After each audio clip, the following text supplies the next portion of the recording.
Hitting the thing.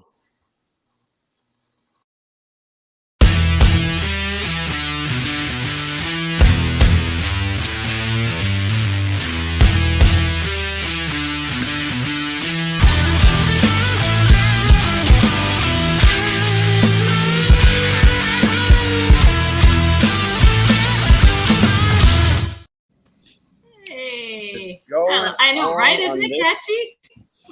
It is very catchy.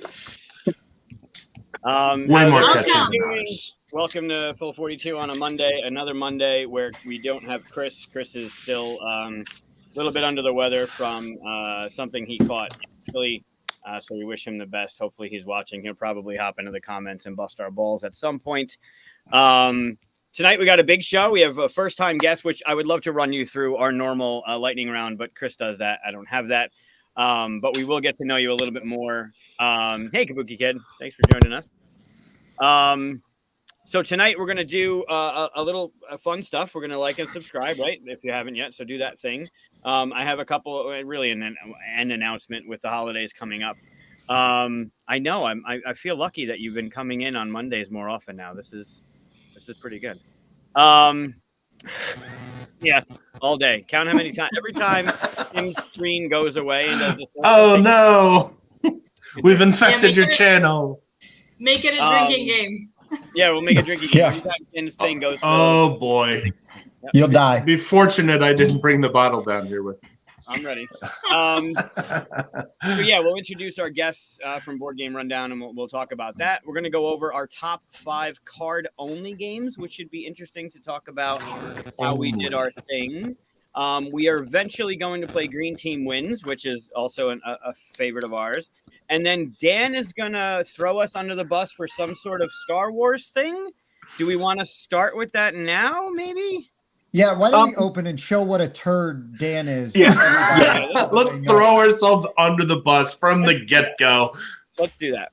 All right, Dan. So you hi, have I'm a Dan. top 5 Star Wars moment that you are going to ridicule us for not using. Please. Tell No, us. not really. I just wanted to say that in the pre-show to be mean. But, I wanted to talk about this. So I watched your guys' podcast about top 5 Star Wars moments. Really good podcast, by the way. I like that kind of stuff. And I just wanted to mention something because this is a small moment that is almost unnoticeable to most people, and every time I see it, it makes me smirk.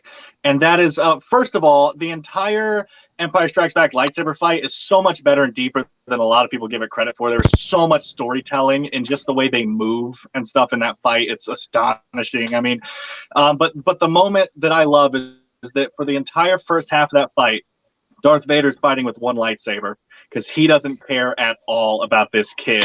And then after Luke kicks him off of the thing and he vanishes, and you get that little like horror movie moment where Luke's like walked through the tunnel, he doesn't know what's going on, and then he's standing in that hallway, and you get that amazing scene where you hear the breathing off screen, and then Vader slowly walks in camera, and then when the first time the camera cuts back to Vader after that, he goes and he puts his second hand on his lightsaber, and you go, oh, he's not messing around anymore. You are done, Luke. And I love that scene. Makes me smirk every time because the character writing there of like, okay, Darth Vader's tired of your crap now. Like, oh man, I just love mentioning that scene because I think a lot of people just don't even think about it, and it's such good character writing in the middle of a fight, you know. But I think that was one of the things that stuck out for me for the Obi-Wan series is when they first fight, he's only using one hand. Mm-hmm. Right. And that speaks to his strength as a character, especially like just turned Vader or younger Vader, if you want to say like he's older when Luke's fighting him. That idea that he can do everything with one hand is so powerful. And then he has to put 2 on his hand. Is like, 1, I'm not joking around, and 2, I need the fucking strength because something's going on, right? Right. It's a mixture of skill, but also just overly cocky. Right. Yeah, when he gets upset, he uses 2 hands. Great point. Great point. Yeah, this is a good one too. Yeah. Oh, is that another one? All right, Tim, this is going to be wow. Dang. Might have to be a commercial drink for refills. We should introduce our guests now so that people know why you felt like, you know, you could chime in with your Star Wars moment. And Sure. So why don't Katia, why don't you introduce them? So these guys are from Board Game Rundown, which is a channel on YouTube. They also have a Facebook community group, if I'm not mistaken. Yep. And yeah, tell us what you do on your channel. I Take it defer away, to Tim. And is he buffering like that? He's thinking, man. So I'll take it over for Tim. I don't usually give this speech though, but basically Tim used to run a gaming get together out of a local game shop, and he got close to the owner, and the owner basically approached Tim and was like, "Hey Tim, I want to start a YouTube series. Put a team together like the Avengers." And then Tim basically came to us slowly one at a time and said, "I'm putting a team together." And who couldn't say yes to that? Honestly, early on was a pretty different team than it is now, just because of how lives have changed. We started as the Great Lakes Avengers, and now we're like the West Coast Avengers. We're not like Avengers yet, but we're getting there. Right. We're getting there. If you want to take over, Tim, now that your internet's back. Where are you located? So you're all obviously within the same city or so. So where are you located? Yeah. Is Tim on a delay now? Oh, he froze again. How is this happening when he's in the room with the router? We are in the South Bend area. Okay. Yes, of northern Indiana. South Bend, Indiana, a.k.a. Notre Dame country, which you will not find on my walls, by the way. Yeah, I was going to say, you even uttering Notre Dame while you have Purdue hanging over your head, it's a little bit you will not find on my wall. It is. Yeah, that is definitely some dangerous territory. I've been treading that territory for quite some time. Okay. Tim, resume that whole board game rundown spiel that you're supposed to be giving. Yeah, love that we have a count for this too. This is awesome, dude. I might move back downstairs where I have a better background and everything. It was buffering less, just as much, and you're under the router. I don't get it. I don't get it. No, seriously though, Dan did a really good job of explaining it. I used to help out with an open board game night at a local game store, and then eventually the owner was just like, "Hey, do you want to do a show?" And it's like, "Yep." And so I started getting people that I thought would do well, on camera, and that was dang it. And yes, and Dan, you were the first team member assembled, correct? Actually, I was one of the first that was asked, but it went a while without me because of my work schedule. So it took me a while to come on. Bob was first. Bob was first, but he was a bit camera shy. Spencer and oh god, I'm sorry, Tim. I can't remember his name because I've only met him like twice. The initial team, but yeah, we just slowly grew. I mean, obviously, you guys have seen it. The quality that we've been able to upgrade throughout the 2 years that we've existed has been insane. It's so hard for us to go back and look at our older videos, and we're just blessed to be able to do that. And we just get together once a week because of all of our work schedules. We are only able to get together once a week, and we just review games. We used to do a news show, but mainly now it's board game reviews. And Mike finally started doing some how to play. That was really nice. That's something we've been wanting to do for a long time. So yeah, we're just trying to because it's hard to break into such a oversaturated market. There's a lot of, not only is there a lot of game channels, but there's a lot of game channels, and then there's like 3 that everyone in the world know, and it's really hard to try to do that. So it's not like we're trying, right?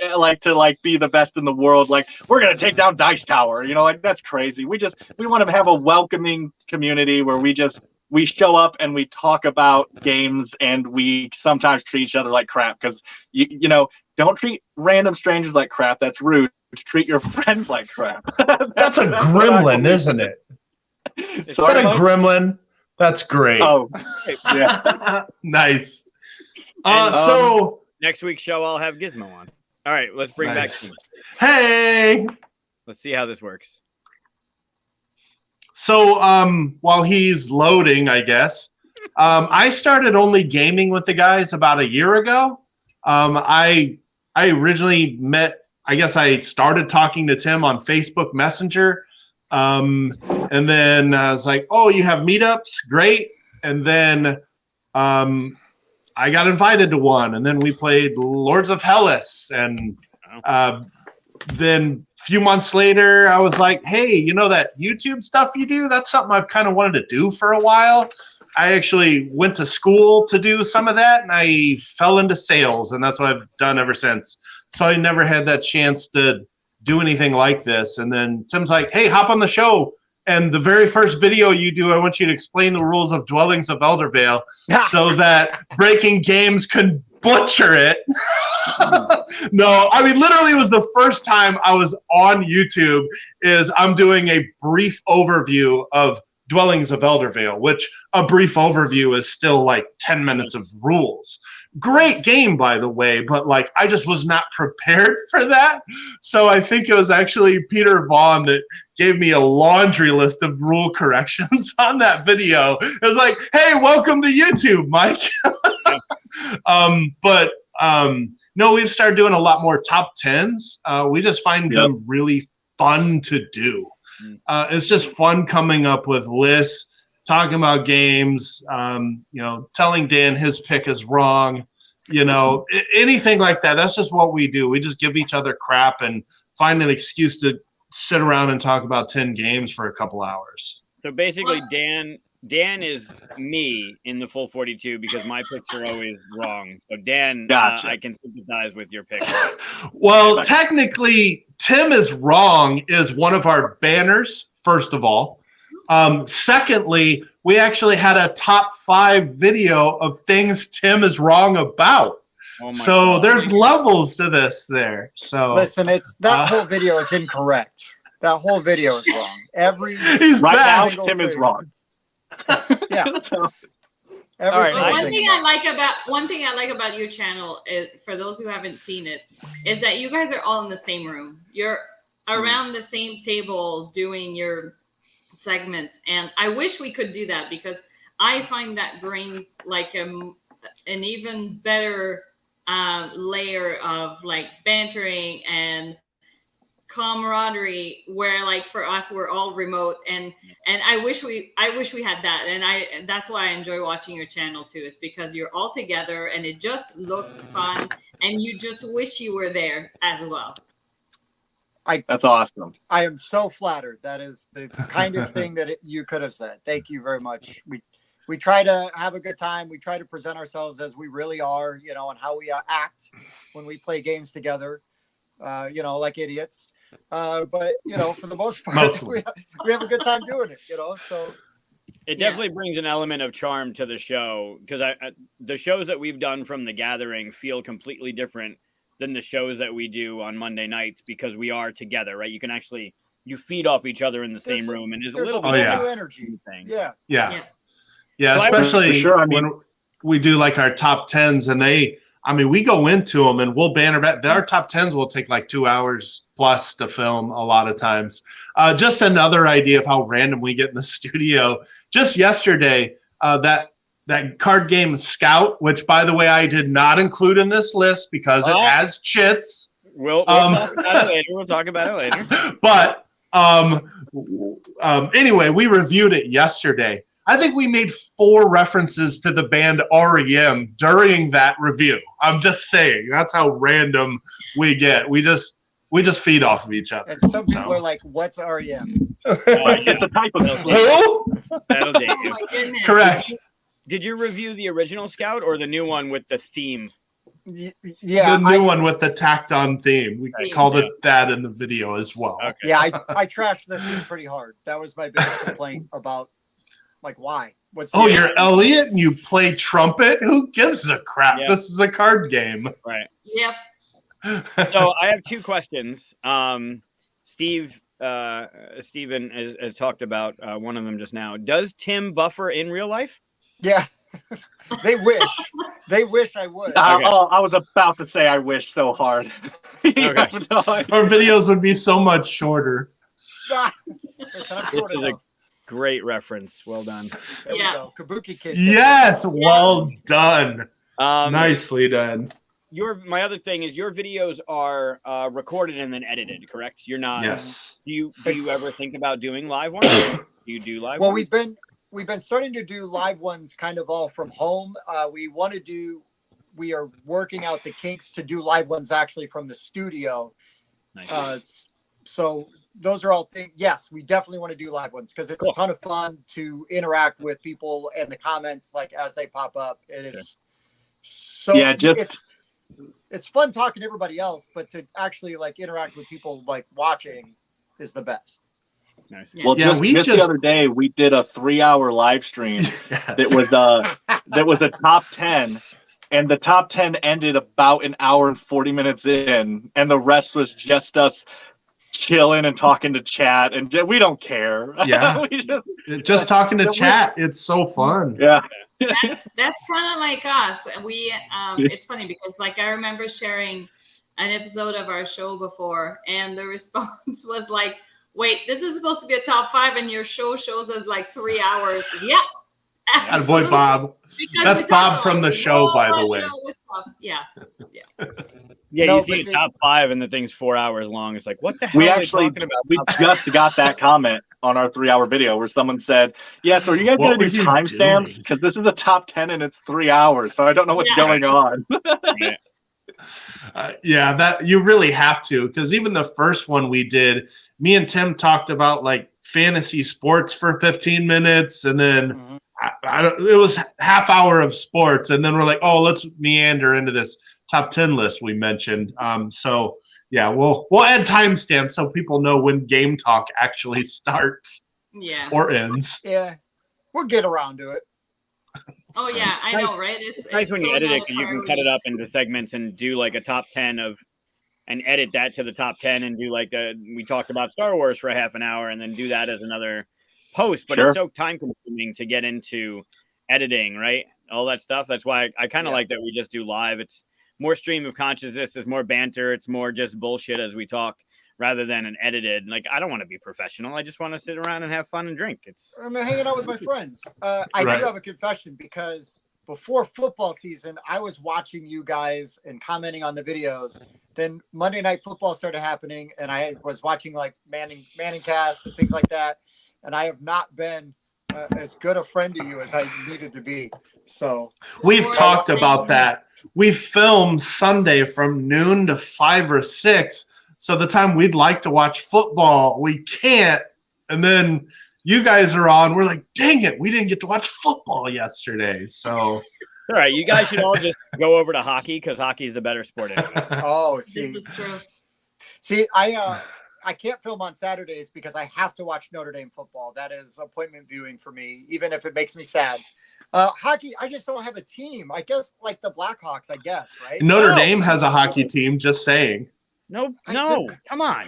Rangers, man. Rangers. Come on. If you don't have a team, I want to adopt you as a Ranger fan. Okay. Well, the great one started there, so I guess I pretended to be a Blackhawks fan during their last Stanley Cup. Live hockey is amazing. Playoff hockey is amazing if you've got a vested interest, but I usually don't really watch it though. I pulled for that team in Columbus when they were like in the playoffs a couple of years ago, and then I was like, that's a different. I never even knew they had a team. Their minor league team is what it used to be here in Syracuse, so a lot of the players. It was fun to watch. Now we're with Tampa, but it was fun to like interact with the players on a AHL level and like walk to the parking garage with them and like talk about the refs and how they suck, and then watch them on the national stage. So there was a good connection with Columbus for a while. Very cool. All right, before we get into hockey, because I will talk about hockey for hours. Rangers are playing the Devils right now too. How long have you been doing your thing? There was like an OT cast, and then you became the West Coast Avengers. But how long has Board Game Rundown been doing a thing? We started like a couple months before COVID. No, actually a year before COVID happened, and then we actually started to pick up a little bit. COVID hit. We film in a game store, so then it stopped for a minute because of stupid COVID.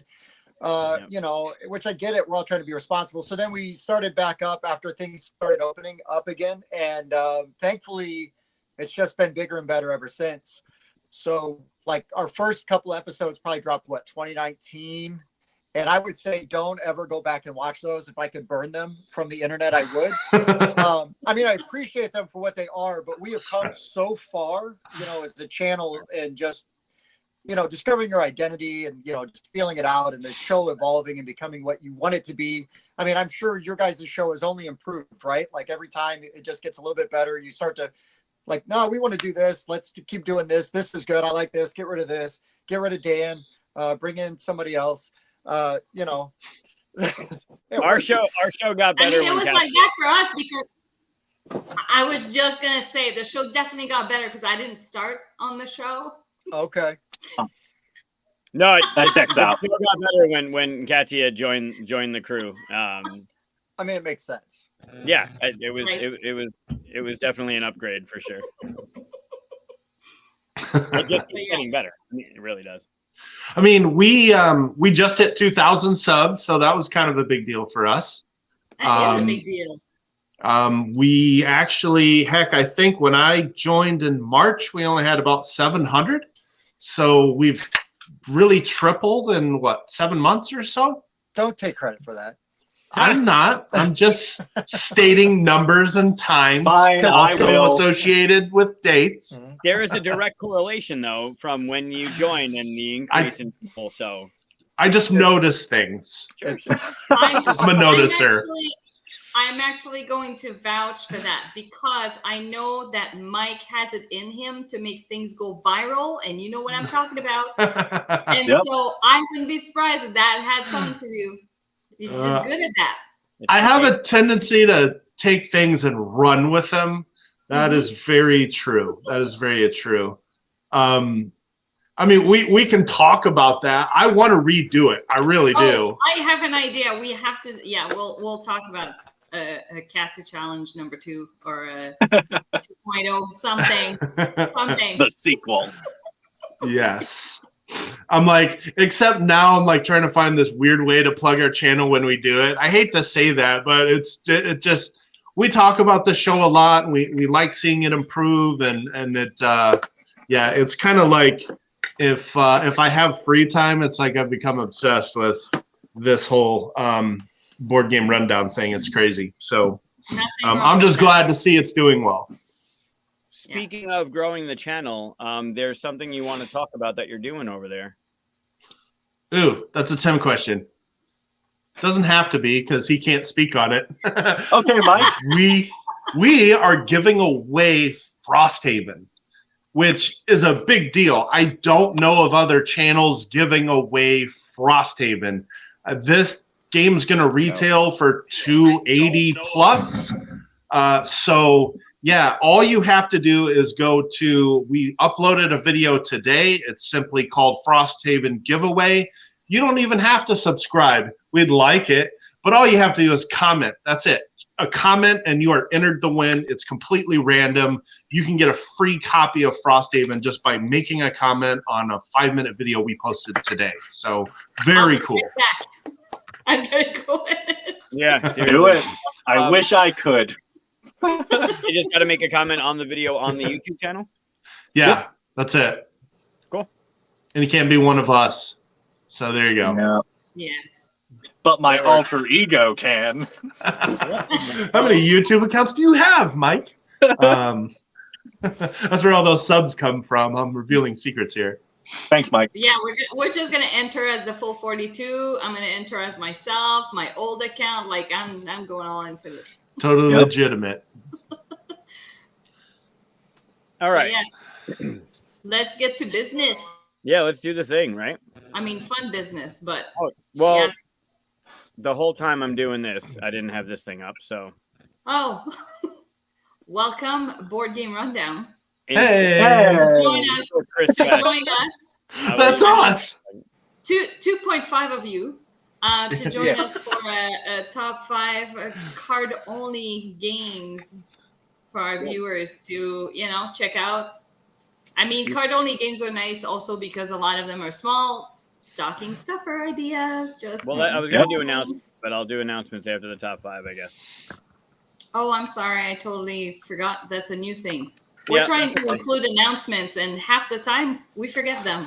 Well, it was Chris's thing. But all right, so why don't we do that now? Because that was a break. Since you mentioned stocking stuffers, and we talk about it on the show quite often. But Katia's stuff,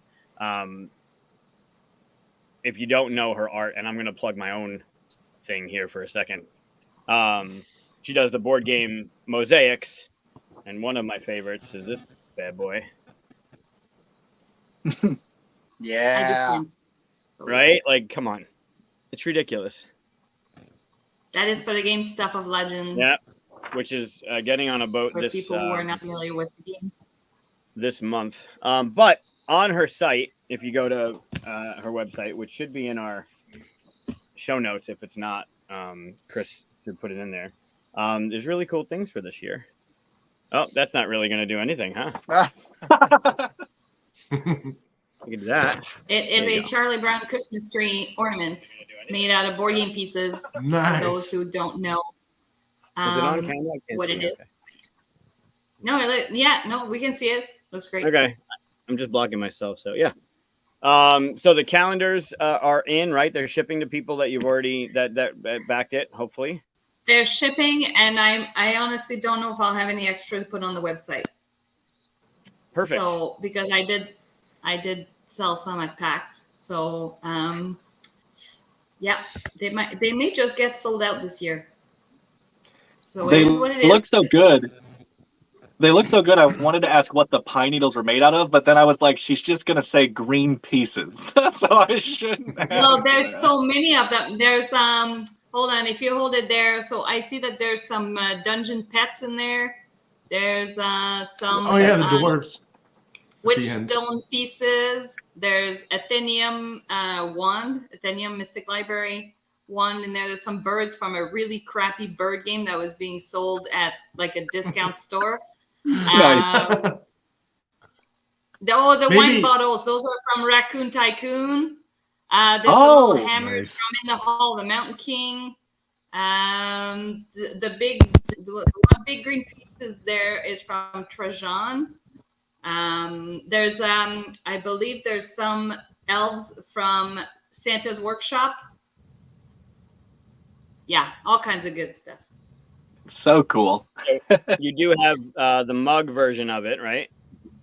Yes, so that is available on the website. It's like print on demand. So if you want one, it takes a couple weeks, but it'll get there, and it looks like exactly like that. So. And these are 16 ounces.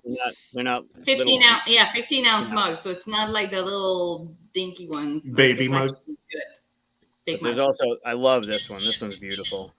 Oh yeah, it's a Christmas tree. Yeah. Can you tell? I love Christmas. So. It's just so weird. But yes. So you can get those. There's the fancy Grogu mug is on there as well, right? I think there's some left. For those that like Grogu. Few. But yes. All about the Grogu. Yeah, I saw Tim's shirt. Yeah. It's so cute. So with you. Oh, is that Baby Yoda? I'm just kidding. Yeah. Goes by 3 different names. I thought you knew your stuff, Dan. Dan, go to hell. All right, so the calendars might sell out. Awesome. There's the ornaments. There's your fancy little die, which I love too. Oh yeah. What game piece did you make that out of? Which one? The die? The die, yeah. Yeah, that was Chessex. That was all them. I did make the logo, so it's actually my company logo, but I had to simplify it for the sake of the die so that it looks good. So it's a little bit more condensed and less pieces, but yes, recognizable enough. Hey, Andrew. Hey, yeah, I'm just catching up on the messages that I missed. Andrew, good to see you. Nice. Yeah, for those who have it, it's got, so this year, like, there's so many more challenges and games to do than before. There's the usual 10 by 10, but now I also did a 20 by 5 for those that have a hard time with the 10 by 10.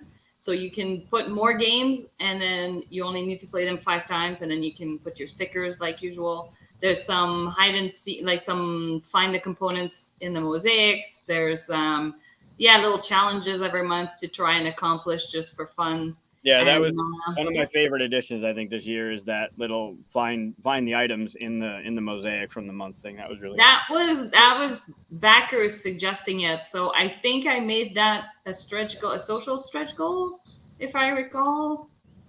I don't know, Okay. but yeah, of course you're biased. That's a game component from your own game. I like that one right there. That's my favorite one. Yeah.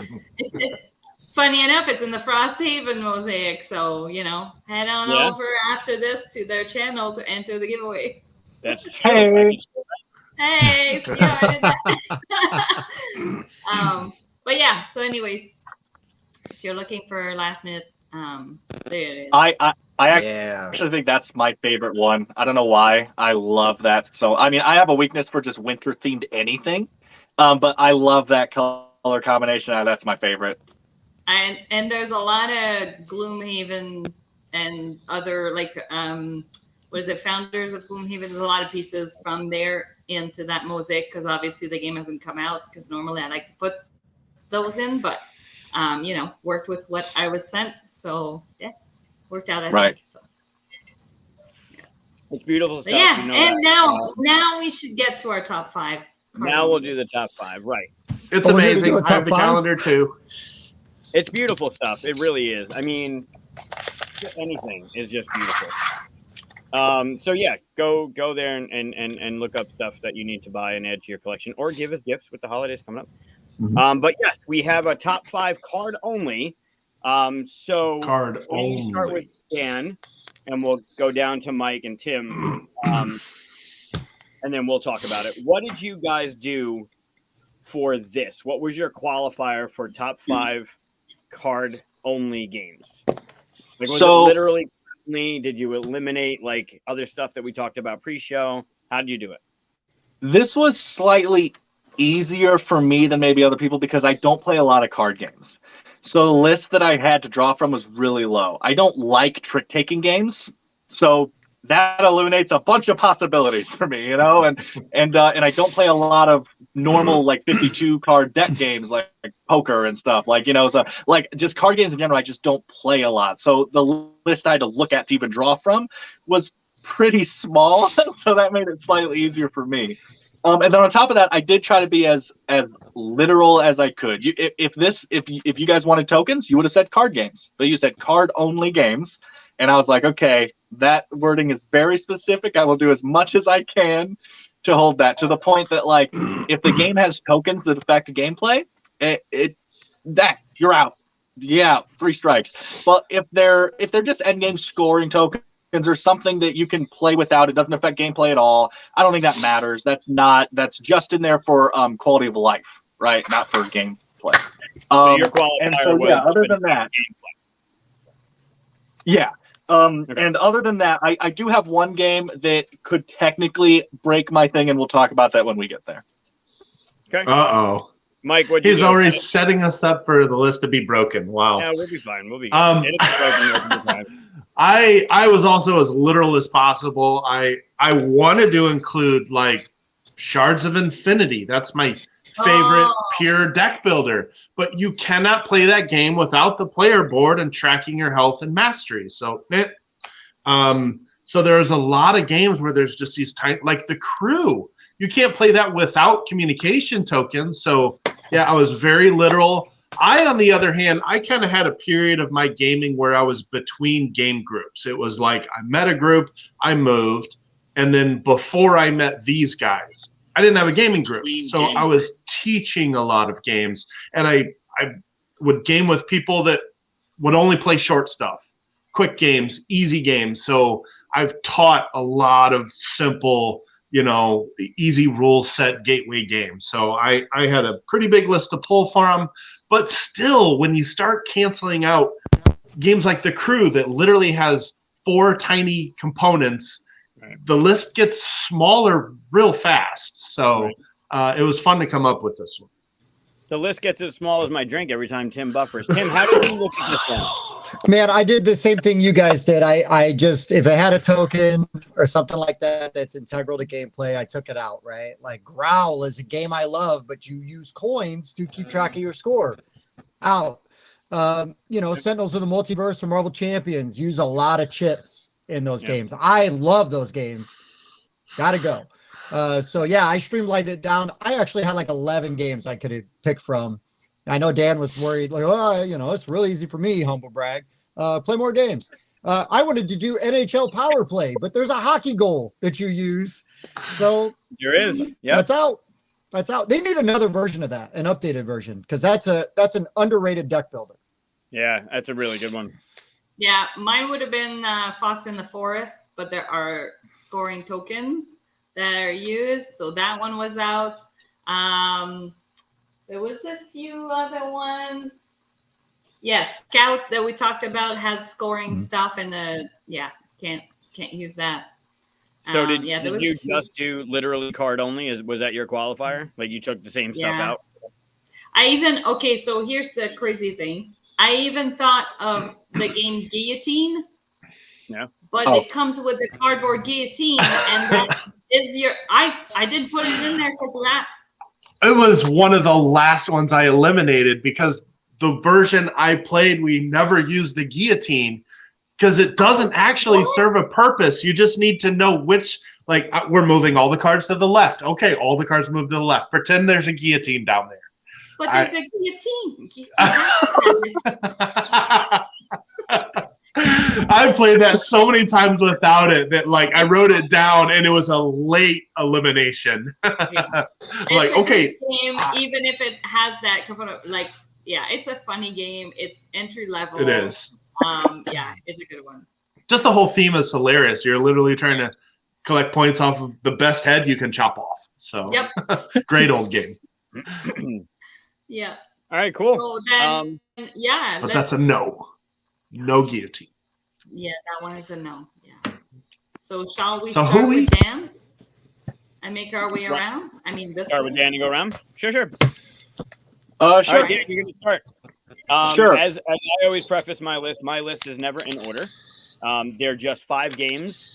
If you want to do them as your number 5 and go to your number 1, great. If you want to start with whatever, great. However you want to run your list, but let me change the banner. Dan loves that. Yeah. I was watching Mike laugh at me. Tim and I are a little more fluid with our lists, and Dan is not. He's a list purist, if you will. I think that people who watch top lists want your honest opinion because they're probably going to buy those games.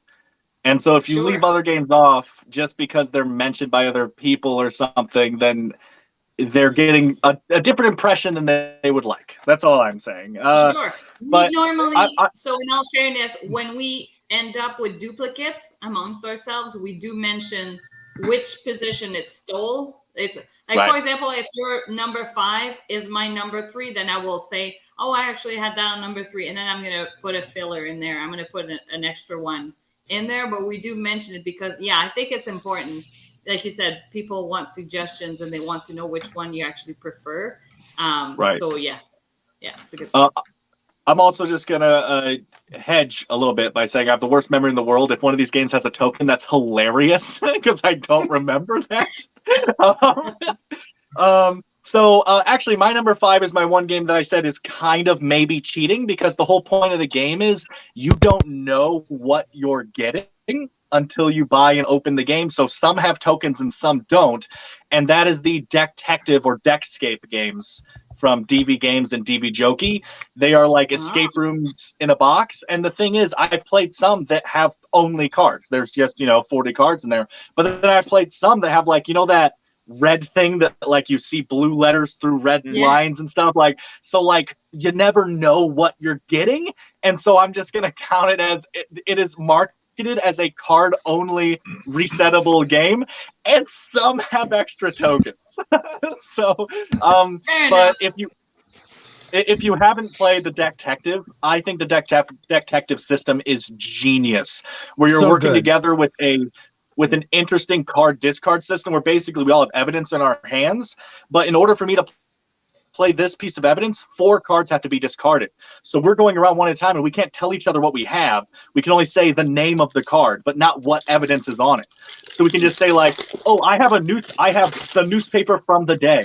but we don't know if what that gives us is important. So is it worth us going around and discarding 4 cards for me to play that, so that now we can all play off that as evidence, right? And then at the same time, you put the lid in the base, and you actually take cards out and you build a 3D crime scene. You actually look at like this 3D thing you build out of the box, and some things are going to swap that out as the case changes. Let's say randomly a bullet gets shot through the window. You're going to take that card out and you're going to replace it with a card where now there's a bullet hole in the window, and you might have to use that to track that evidence. The Deckscape is more of escape room, and they're really good, but Detective is a genius like murder mystery system that I just think more people should check out by DB Games. So that's Dan, the first one I'm going to mention. You just disqualified your own game because you used the box and not the cards only. That's true. That's true. I love that game. No, that's a great pick. Now, I actually almost put it on my list. It just missed the cut.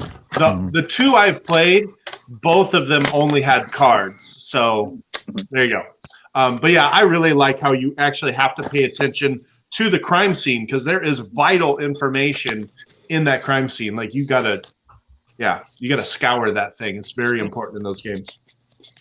I gotta check it out. So, man, I'm gonna stick with my number 5. It's a very obvious pick, but I just really enjoy Sushi Go. And I if somebody else mentions that, I doesn't mention it, I'm kind of surprised. I thought it was an obvious one. I've been playing this one. I've taught so many people this game. I like that it's kind of that intro to Seven Wonders, because Seven Wonders, I want it to be more gateway than it is, but that icon wall gets some people, but everybody can play Sushi Go. And that's why I've played it a ton, and I like teaching it. I still like playing it. I would rather play Party, but Party comes with a board and score markers. But base Sushi Go is still a great game. Party just adds more cards to mix in. But I just really like it. Party also allows you to play 8, while base Sushi Go only allows you to play 6. But yeah, Phil Walker Harding game. He makes tons of great light little games, and that's a good one for me. Very cool. I don't know how this didn't cross my mind. This has always been my go-to gateway drafting game. Fantastic. Right? I don't know how this didn't cross my mind. This has always been. I am unbuffered. Is it my turn? Yes. Perfect All timing. Right. All right. I'm going to go hipster in here, and I'm going to talk about a game. Right. I'm going to talk about a game that somebody that took a chance on us when we were very early on in our stages. He would send us prototypes and stuff to help promote his Kickstarter. Son of a bitch. We can still hear you. Dang. I mean, not that we never swear on here, so that's okay. But right, we never. So frustrated. Just let right. you know, your picture's frozen, but we can still hear you. Okay, good. I'll keep cussing. So yeah, Joey Vigor is a guy who has made Growl. He did the Stranger Things. It is Attack of the Mind Flayer. But he did this little card game, and it's monsters and the things that destroy them. And it's just like a little tiny deck of cards. And what you're trying to do is build a hand at the end of the game, and you'll have, like, for example, this shape, right? So we all know who that is. But he's got like there's a card that will counter that card. I don't know. I can't find it right now. But like, here's like a Necronomicon, right? That cancels out somebody. Or if you've got Pinhead, the puzzle box cancels them out. So you're trying to have like the highest score, but you also will have a card that could counteract somebody else's card, right? And negate their score. So it's just this real quick, like 5-minute, you're playing through, you draw a card, you basically discard a card. You've got a hand of 2 cards, and you're trying to have the best scoring hand at the end. And everybody reveals, you're going to cancel out some other people's stuff, rock, paper, scissors style. And there you go. He had this game on Kickstarter, the most recent version. This is the Dead version, so it's all like 80s monsters. So there's, the alien, the Terminator, the robot. Nice. My personal favorite, one of my all-time favorite horror movies, The Thing. Oh, The Thing. Nice. So there's all kinds of things. There's like Freddy Krueger's in there, Jason, so on and so forth. But anyways, he's got one that's got like classic movie monsters, and then there's one with like all aquatic themed monsters, like a Leviathan and Scylla and Charybdis and things like that for mythology. So anyway, super cool little game. Yeah. So anyway, super cool little game. Really cool little super cool little game. All right. Well, Michael, it is really fun. Look, I like the art. I like that cartoony kind of art and the references to something that that's good too. Yeah, he did a good job of tying, like you actually do kind of like he did a good job tying the theme together where they counter things really intuitively and well, and yeah, it was fun. Right. All right, I'm going to come out of the gate with something that I mentioned. It seems to be on every fucking list I do. Similo. Similo is card only.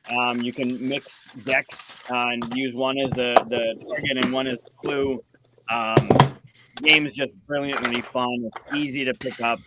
Have you guys played it? I've never even heard of it. I wrote it down. I've never even heard of it. Oh, Similo. What? Yeah. Oh, it's great. Come here. Well, now I don't believe you. There are plenty of decks to pick from. Whoa. Right? So myths, Harry Potter, fables, animals, wild animals, the Halloween one. And basically there are cards in it. Well, this is a bad one. Let me do fables, because fables you can... Yeah, you got to open it and show the art, because the art is so cute. So fables is the one I go to, because most people understand the stuff. But like, so here's the genie. Try and not get the glare. I like that artwork. There's a character. You can talk about him being non-human. There's also that stuff on there. So it gives you the year that it was published, right? So there are plenty of things on here, information-wise, that you can use to your advantage, like the Queen of Hearts, right? Your objective is you look at one and then shuffle it in with 11 others. So there's a 4x3 grid of these cards. And then you put them out in a 4x3 grid, and you're the clue giver. From the rest of the deck, you draw 5 cards, and every round you will give a clue to the rest of the people trying to keep the target to the end. So let's say the Tin Man was my target. A clue to the rest of the people. I don't want to hear myself. I don't like listening to myself. Let's say the Tin Man was my target, and then I would shuffle that out with 11 others, right? On my turn, on round 1, I will put down a clue for you guys to eliminate one card in the 12. And then on round 2, I'll put down another card, and you'll eliminate 2 from the remaining. And the way I put the card, it's either going to be it's going to be similar to the rest of the crew, or it's going to be horizontal. So vertical means it has something to do with the target, right? And horizontal means it has nothing to do with the target. So I'm putting them down in that orientation to give you guys an idea of what to eliminate, what's safe to eliminate. And then you do that in rounds 1 through 4. Round 4, you'll eliminate 4 cards. So when round 5 comes, you'll have 4 clues that are still there, my 5th clue, and 2 cards, and you want to pick the target. So ultimately, you want to leave the target to the end and then pick it. And then you reshuffle and do it again. The fun comes when these become the target, and you're using animals as your clues. Or you're using sure. It's brilliant. It's super hard. It's super difficult when you do it that way. But the game is just so much fun. And it's I mean, this is it, right? Even the instructions are on the cards. Like that's your game. I like that a lot. If you haven't played Similo, grab Similo. Similo is amazing. Yeah, I like that cooperative deduction crap. He does. Okay, yeah. I'm definitely writing that down. My turn? There you go, Similo. All right, so yes, Katia, it is your turn. I'm still I have 8 there, and I want to give all 8. I have 5. Throw top 5. I'm gonna mention it because Chris isn't here, so he can't complain about the game. My number 5 is Illusion. Oh, great game. Yeah. Yeah. So for those who aren't familiar with the game, it has all kinds of cards that are different shape, different colors. And then basically you're going to uncover, you're going to flip up a card from the beginning, and then every player on their turn, they add a card, and then you decide if, for example, if that round you're going to rank red, you're looking at the red on the cards that are on the table, and then the card that you just flipped, you're trying to determine the percentage of red. Is it more or less than the stuff that's already on the table? Like you're trying to rank it compared to the other cards. So basically, when you go around the table and you're adding cards, if at some point on your turn you're like, yeah, I don't think that the order here is correct. Somebody somewhere messed up, and the red proportions are not in the correct order, you can basically call bullshit. And that's when you like flip all of the cards and you see the percentage of red written behind them. And if you were correct as the person who called bullshit, then you get the point. And if you were wrong, then it's the person before you that will get the point. And then you continue on with a different color, and then you do it again. But yeah, basically it's a super good entry-level game, little filler kind of thing, like before you start game night or at the end of game night. Like it's a really cool one, and the replayability is really good because it's not something you can memorize from game to game. Like if there's a certain card, like depending on what color showed up, it will change every time. So I love that game. Really quick, it's not calling bullshit, it's you query the validity. Yeah. Right? Yeah. Okay. Yeah. No, in Canada, they call bullshit. Yeah. And I know that because I'm just going to say really quick, my number 4 is timeline/illusion. I slightly prefer timeline, just because I love learning while playing. I really like I won't always remember, but I really like having to figure out, oh, this happened here and stuff, and I didn't know that that's when the printing press was created and stuff like that, right? And I really like learning that. But cool. I will say the addition I have for my family is illusion, because a lot of them don't like history and numbers and stuff as much as me, but they're like, oh, I can tell you how much green is on that card for sure. Right. But yeah, no. So my 4 is actually timeline/illusion. It's fantastic. It's a really good little game. And they have a Star Wars version of Timeline as well. What? Yeah, insert type here. I didn't know that. And they have that, I think, basically. Yeah, they have a Star Wars deck. Yep. I've got the music and cinema. That's my favorite one. I also have illusion, but being a movie nerd and stuff, that was my go-to. But now I have to hunt down this Star Wars one because that sounds incredible. Yeah, it's pretty good. Well, I did not know that Timeline was a game, but that sounds really cool. I do think that's a cool addition, like the fact that basically you're ranking events or whatever it is, and you're learning as you go. The only thing is I could see how that has maybe a little bit less replayability because you could remember some of those facts. For sure. Less replayability for sure, but also just the fact that you're learning something, right? Oh, sorry, go ahead. No, I was going to say there's so many decks. There's so many timeline decks that you can take 2 of them and shuffle. You can shuffle the whole thing. Oh, okay. It's not just one deck like Illusion, but there is a hurdle to playing timeline with a certain crowd, right? If they're not into history and they don't know dates and they don't know what a printing press is, right? Like when we're in the classroom, I wouldn't play timeline with some of the students because they might not know the stuff. But Illusion, like you said, like, yeah, I can tell you how much green is on that thing, like that, or at least guess, right?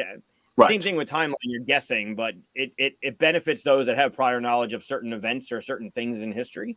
But they have different theme decks like Americana and music and whatever, and you can utilize the decks. You can curate the decks based on the people that you're playing with as well, but it is a little bit of a hurdle with that game, but they are essentially the same thing. Right. Timeline doesn't have the go until someone thinks it's wrong thing in it. It's just you play the card and then it flips the card, and if you're wrong, then you get punished or whatever. I don't remember exactly. Yeah, you draw a card. You're trying to lose your hand. You got to dump your hand. So you play a card until you're out, and if you're wrong, you have to draw a card. Oh, okay. That's fun. That sounds fun. Okay, so then I have to. Are we going around? I thought we're snake drafting. So do I go with my number 4 and we go back around? Yeah, we'll Yep, I just wanted to mention it because it was the exact same number or the exact same game, but you're good. If you have a substitute to put in there, then you can do that when it gets back to you. No? Okay. All right. So my number 4, I'm actually going to go with Parade. Oh, wow, with the Cheshire Cat on the cover. Yes, it's a Alice in Wonderland, themed, again, slapped on, whatever, makes the cards cute. It's sort of a set collection, but yeah, I guess it would go. Yeah, it would count as set collection game. So you have a row of cards. They have numbers and colors. And during the game, you're going to take cards, and your goal is basically to score the least amount of points as you can. If you have the majority of one card, that whole row, I think, is worth 0 points or 1 point for the whole stack that you have because you got majority. Everybody else will have to tally up their points in that color. And there's another rule as well. But basically, like, depending on what you play on your turn into that sequence of cards, it will dictate what you end up having to draft from that whole row. So there's a strategy in what you're playing on your turn to depending on what you want to take. There are chances where you might play something and you don't take anything at all. So I like that strategy in the game because it helps either like collect more of one set or make sure you don't get any of that color. So yeah, I just think it's a clever system. You guys in these deep cuts, I'm telling you, I wrote that one down. I don't know that one. Good one. Oh, okay. The box is purple. It has like the Cheshire Cat in silver. The box cover itself is not like the most like eye-catching because it's a small box. And I think it's an older game, and it was reprinted by, I want to say Renegade, maybe. It was really hard to get for a while, and now you can find it again. Now it's everywhere. Of course. When do you think I bought my copy? When it was really hard to get. Yeah. Oh. And then now I'm seeing it everywhere. But that's a good thing for gamers because it's a really good game. So classic Bob. I feel like I would have remembered an Alice in Wonderland themed card game because I like that theme a lot. So. And the artwork is really cute. It's really pretty. Nice. Yeah. Back to Michael. Oh, did you pull it up? Yeah, like the box cover is just, it doesn't even do the game justice because the artwork on the cards is like a million times better than that. Okay. Yeah. I feel like I've seen that box before. You don't have it, right, Tim? Why did I ask Tim? What was I thinking? Anyway. That's a different version than the one I have even. Oh, I don't like that artwork at all. An older one, yeah. That's old. Wow. Yeah, that's not what it looks like. Trust me. It looks like 1940s Disney art.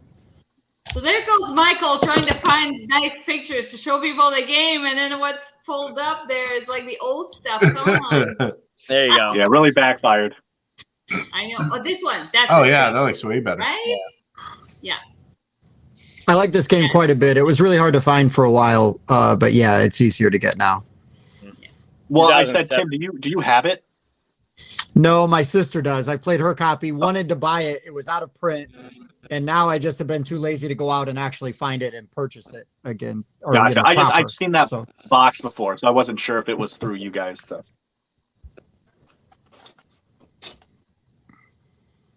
All right. So that was my number. Is me? Yes. I'm going to do it before someone else does. I'm going to throw out Cockroach Poker. Oh, nice. Never played it. It's out of print now. It's really hard to find now. What? No, it's back in print. My local store just got a bunch. Oh, yes. I wanted to try to get it in Gen Con, and the guys at the booth said they were in the middle of a reprint. So yeah, I think it just hit because Jason's holding me one at the store. The hard one. Nice. So there's Cheating Moth. There's Cockroach Poker. I think there's 2 others, and I forget the other one. But the one that I can't find is Cockroach Salad. I've never played that one. But Cockroach Poker is great. It's in my bag to go to game night. Oh no, it's not. It's right here. Yes, I have one that I'm picking up at my local store, and yes, I have one in my hand. I have a problem. My name is Mike, and I'm addicted to cardboard and cards. So Cockroach Poker has that many critters, insects, and they all have a suit. And on your turn, you're going to play one face down towards somebody and declare it to be a certain bug. And they can either believe you or, in the theme of the day, call bullshit. If they believe you, they can pass it on, and then somebody else can call bullshit. But your objective is to try not to get too many of them in front of you. Very simple, very easy to take with you, to teach to people. And if you ever play with Eric Lang, he will just mind screw you throughout the entire game, and it's just brilliant. It's awesome. Cheating Moth is fun, and a lot of people think Cheating Moth is more of a game, but it benefits those that can lie or can do sleight of hand really well, because your objective is to cheat, like throw cards under the table, tuck them up your sleeve, whatever you need to do. And I know I talked to a lot of people that like that game better, but I think it benefits certain people better. Just like Cockroach Poker, what you're saying, and if you can keep a straight face or whatever. But Cockroach Poker, just so great.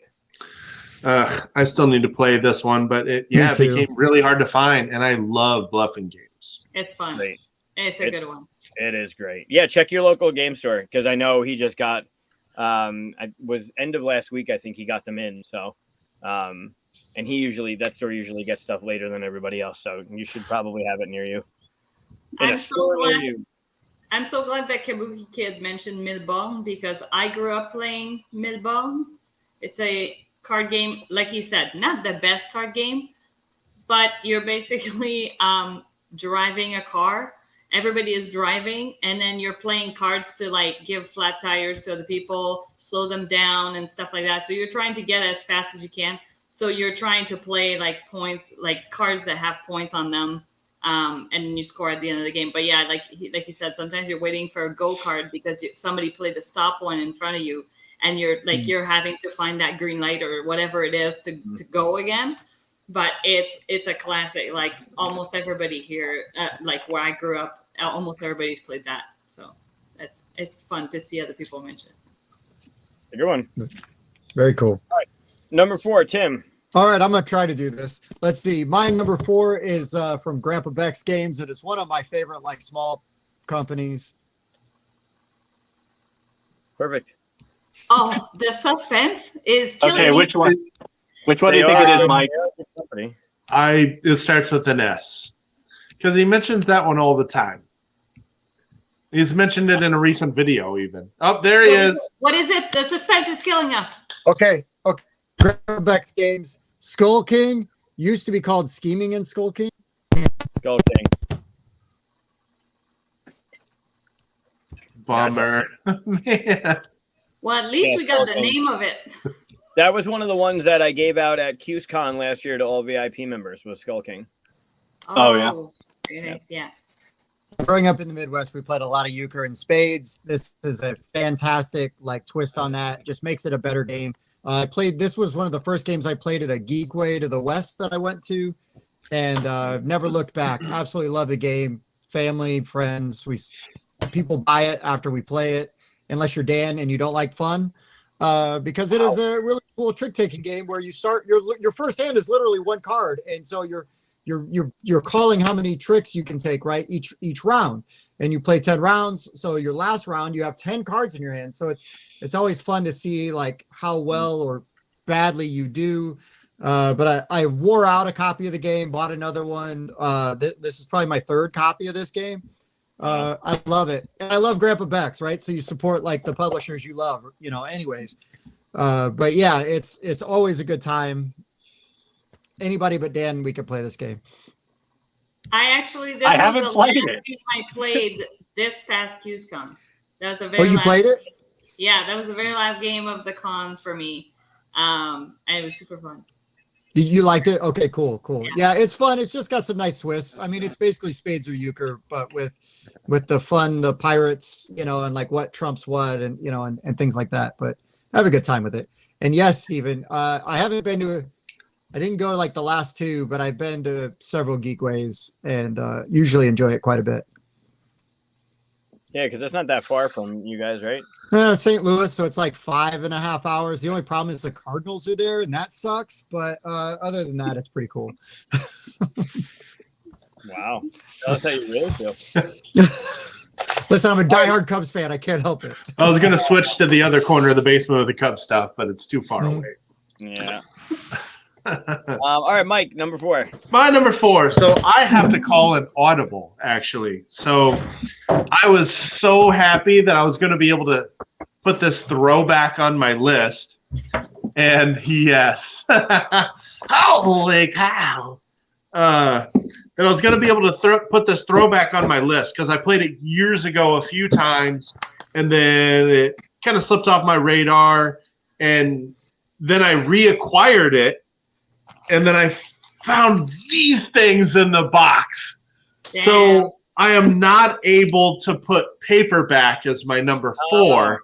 I forgot. I don't even know why these are in here. It's been so long since I played it. So I wanted to include paperback. I cannot. However, I have played Red 7 by Carl Chidduck. I don't know how to pronounce his last name. Damn you! Number 1! Woo! Wow. That was my audible pick. Red 7's awesome. I love how the rules change every time someone plays a card. So cool. That was my number 1. Oh my God, I love that game. It's really good. I haven't played it in a while, but I wanted a couple kind of older ones on here, and it was either paperback or that one. So, yeah, been a while. It's really good, though. It's really good. Yeah. Yeah. Number 4. But now we know all your other ones. No, I didn't show the top 2. All right. catch 'em. Well, Oh, wait, are we on 3? We're on 4? we're on 4. Oh, right, because I just took out Red 7. That was my, okay. So Dan, what is your number 4? It was Timeline / Illusion. Right. You said that, and you don't have a replacement for it. No, because Dan is a purist. It was a top 5 list. No, I legitimately only had like 6 games, and I only wrote down 5. I don't remember what the 6th one was. So It's okay. Hit us with your number 3 then. okay, my number 3. I like deck builders, and this one I played on the same day as Dominion, and just killed Dominion for me, and it upsets me that no one knows what it is, and that's Arctic Scavengers. No, I played Arctic Scavengers and Dominion back to back, and I just didn't understand the love for Dominion because I was like, they feel very similar, but Arctic Scavengers has more interesting theme and mechanics. So like I just didn't understand. But yeah, basically it's a pure deck builder where you have your pool of cards, you're building it up, but every few rounds there's going to be a fight that happens with the population left in your hand. And then also there's a junk pile that you can dig through, and you can get good stuff or useless stuff out of there as one of your actions. It's a very simple, pure deck building game. There are some expansions that add more to it, but at the end of the day, they're not necessary, especially for how many people like Dominion. You know, there's going to be that crowd that likes Arctic Scavengers. There are technically in the game a couple tiles that come with it, but it's literally just a tile that says junk that you put the junk deck on. So just throw it away and put your junk deck on the table. You know what I mean? But yeah, I don't know. I love talking about this game. And when it comes to pure deck builders, it's the only one I could think of that doesn't have any other tokens. Like even the ICP board game we were joking, or the ICP card game we were joking about, has dice, a dice in it. And this one does not have anything else. So Arctic Scavengers, not enough people have tried that one out. Hey, Kabuki Kid said that these are for the solo game, so there you go. Yeah. I really couldn't remember. It's been so long. I want to play this again though. So. Oh God, Bob.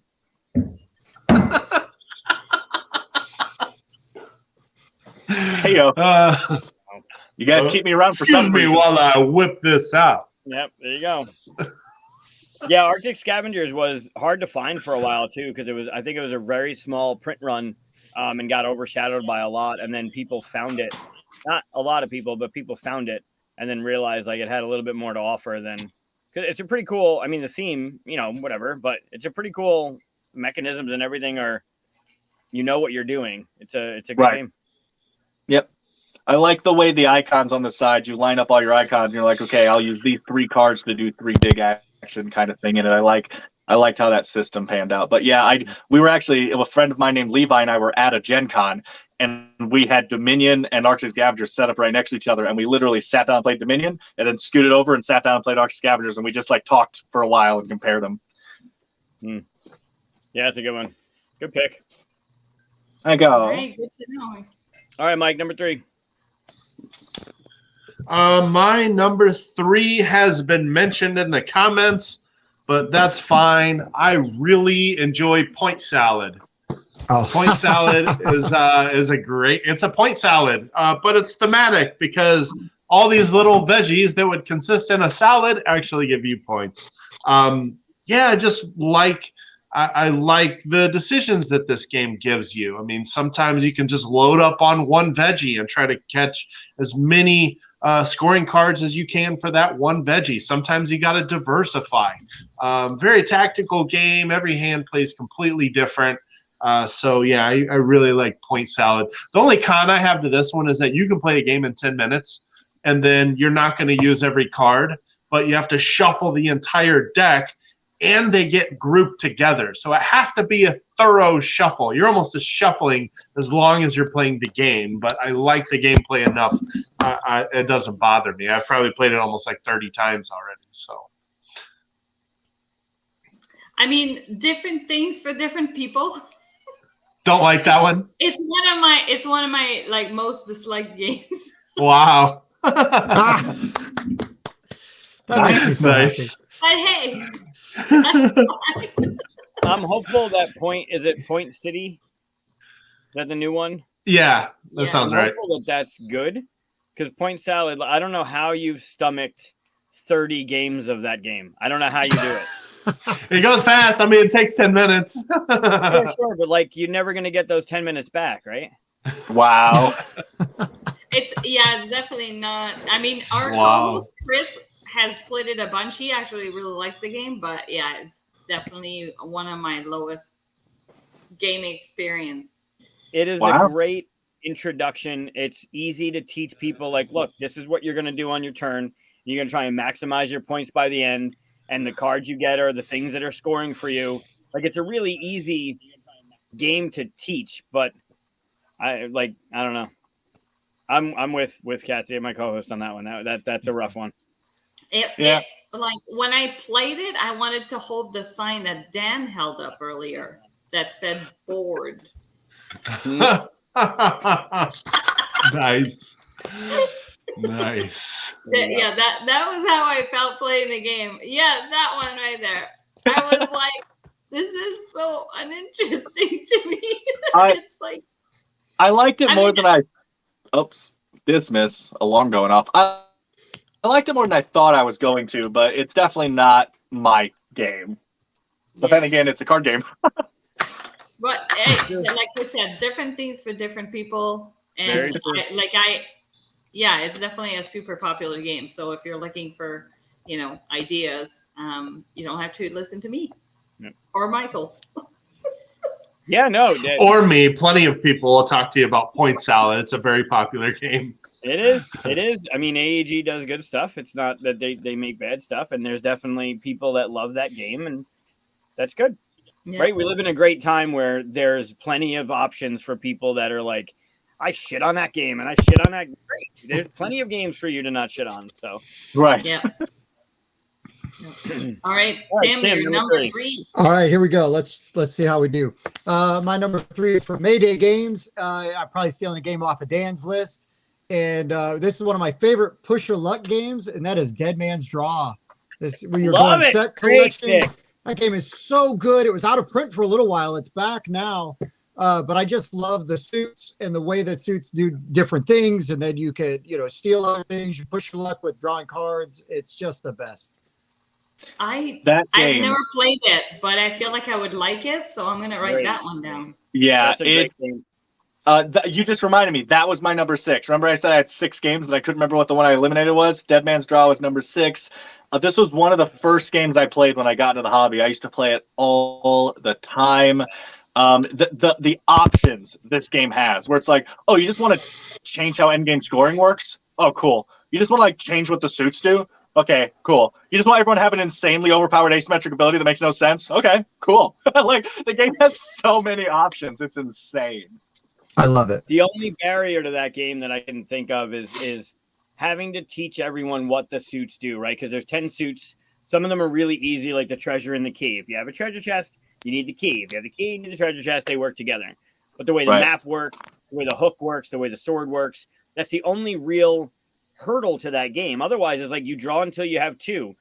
But if you have the anchor, then it protects everything prior to like there's just some rules to the suits that you need to understand first, which is why it's not on my list. But that game is one of my favorites. It's a great pick, Tim. Mine has good play rate, so that helps. Sure, yeah. You do have, well, if you have the right edition, right? Because there was one edition that had a miss on the cards too. So correct. The hook has always been the hardest to teach from my experience. People just don't understand that card goes from there to you, and then your card goes from there to there, and then procs, and then like that. That's always been tough. But yeah, once you get the suits down, because I think there's like 7 of them or something, 6 of them. Once you get them down, it's what a fun little simple card game. Yeah, great game. And they have the underwater theme too. They did it. I forget what it's called. They have a different theme to that game too. Yeah, it's like Captain something. He's got like the nautical, the old deep sea diver. Yeah, I forget the name of it. It's got different art on it, but it's like you're underwater rather than pirates. I haven't seen that one. Okay. It's right there too. It's not Nemo, right? Because you guys said nautical and stuff. No. I'll think of it at some point. Same. Okay. I want to say Captain Carcass, but it's not Captain Carcass. It's something along those lines, though. Bye, Mike. We'll get it. Oh, see you, Mike. Hey. Not Don't know what just happened. The usual one. It's okay. He'll come back. It's Michael's turn to do his top 3 anyways. It is. So I'm going to replace Red 7 because it's been talked about with something that Steven brought up because it's awesome and it's also a card-only game, even though they're transparent cards. But Gloom is such a great game. Let's go back to it. Yeah. The Gloom is where you're trying to kill your own family. Is that the right one? Yep. So the transparent cards, the way the transparent cards with the way that the things overlap each other and you're getting the plus and minus points is brilliant. And what you're doing, and throughout the storytelling, you're benefiting other families. So you're coming up with a reason why they won Best in Show or why they did this great thing. And it was so nice of your family to help that poor person that fell in the well and blah, blah, blah. And then you're just trashing your family and trying to bring it as negative as possible and kill them off, right? There's those cards that just kill your family members. And the fun, dumb stories that come out of Gloom, it's just a fun game. And there's expansions and there's the Cthulhu one. They came out with the Gloom of Thrones, which is all like Game of Thrones parallel, kind of like you know what they are. It's just a fun, smart game for the right crowd to just lay into and start talking about their family and how it's just a fun one. So Steve, I'll use I own 2 versions of Gloom and have never played it, but I have the Cthulhu one and the regular one. There's other ones too, right? There's the packs, there's different upgrade packs or different whatever the hell they call them in the games too. But like if you like Game of Thrones, like if you're a fan of Game of Thrones, the Gloom of Thrones, the one that came in an overproduced box that like made noise when you opened it. But just the base game itself, like the non-Kickstarter version, it's got all those little hints to the show. So if you're a fan of the show, sure. All that stuff. It's just it's the same game, but I love Game of Thrones. I would have to own a 3rd version of this game that I haven't played yet. It's really good. It's really good. It is. It's it's if you think about the way the game plays, right? The mechanism of covering up cards and whatever's showing are your points, and you're covering up like the cards you have in your hand. They're all similar to the back because they're transparent cards, but all the images are all the same. And you're playing over stuff and covering up points. So you're trying to figure out of the points that you have on your card, if there's like 3 on the left, and the top one is like -20, and the other one, well, there's a 0 and whatever. Where you play them matters because you're covering up other points. So if I play a -20 on my card, and then Mike is like, I'm going to benefit your family with this, it's going to cover up my -20 and add 10. So like a little bit of math, but it's super simple, and it's just fun to play because you're engaged in the story. And then by the time the last family member is dying, you have this history that you've given to everyone that like this story, this thread of a story starts coming out. Yeah, well, remember that time you won whatever with the plants? Well, the plants ended up being poisonous, and my daughter ate it. And like it just becomes this narrative story that's created by the minds at the table. It's just it's really smart. Yeah, I was thinking the same thing as Ginger Scholar, where I was just like, this is a dumb, fun game. Like, I love the reaction when someone gets upset because you killed their family member when they were too happy, and so they died happy. They died happy. That is so. They're like, no. Why did they go? Why did they give that money to charity and die happy? It's so stupid. I love it. It is. It's a good one. So Steven, thanks for bringing that up. That's my substitute for Red 7, because Red 7 is also fantastic, but I'll adjust to that. Yeah. Red 7 was my number 1, so I'm shifting everything up, and I replaced my number 3 now because everything is being bumped up. So my number 3 is Sprawlopolis by Button Shy Games. Good one. I've played it once, and I wanted it, and I couldn't find it easily, so I got Agropolis instead, and I'm pretty sure it's going to do basically the same thing. But I really like games like that where you have limited amount of cards and the overlapping, like deciding how you want to play the card, where you're putting it, and working together to try and achieve as much stuff as you can to get the points. Like, I thought that was really, really clever, and I could see myself playing that a lot. Like, and it plays solo, so that's always a bonus. So that is my number 3, and then that my former number 3 is now number 2, which is, and Kabuki Kid is going to be happy, it's Arboretum. Oh, Arboretum. Nice. Yes. Oh. I don't know how you say it. I say Arboretum. There you go. Arboretum. I have the green and It's my number 2 version. Was it? There you go. It's my number 2. It's a beautiful game. I have the older version with the pretty art, but I mean the game is stunning to look at. But basically, for those who aren't familiar, there's various types of trees, and you have a hand of cards, and it's basically you play down a card, you grab a card, and you are trying to build yourself a network of trees that will work with what's left at the end of the game, I believe, in your hand. And with like majority of, like, some of them will score based on majority, but there's also something to do with like how many points you have left in your hand for this variety of tree. So yeah, it's kind of brain burny at times, depending on who you're playing with. I find, but I just thought the scoring of it was so clever, and it's really pretty too. So that's a bonus. So that's my number 2. Good pick. Yeah, I haven't played that game in years. I own it and still haven't played it. So I haven't played it in a long time because I find it's not everybody's cup of tea.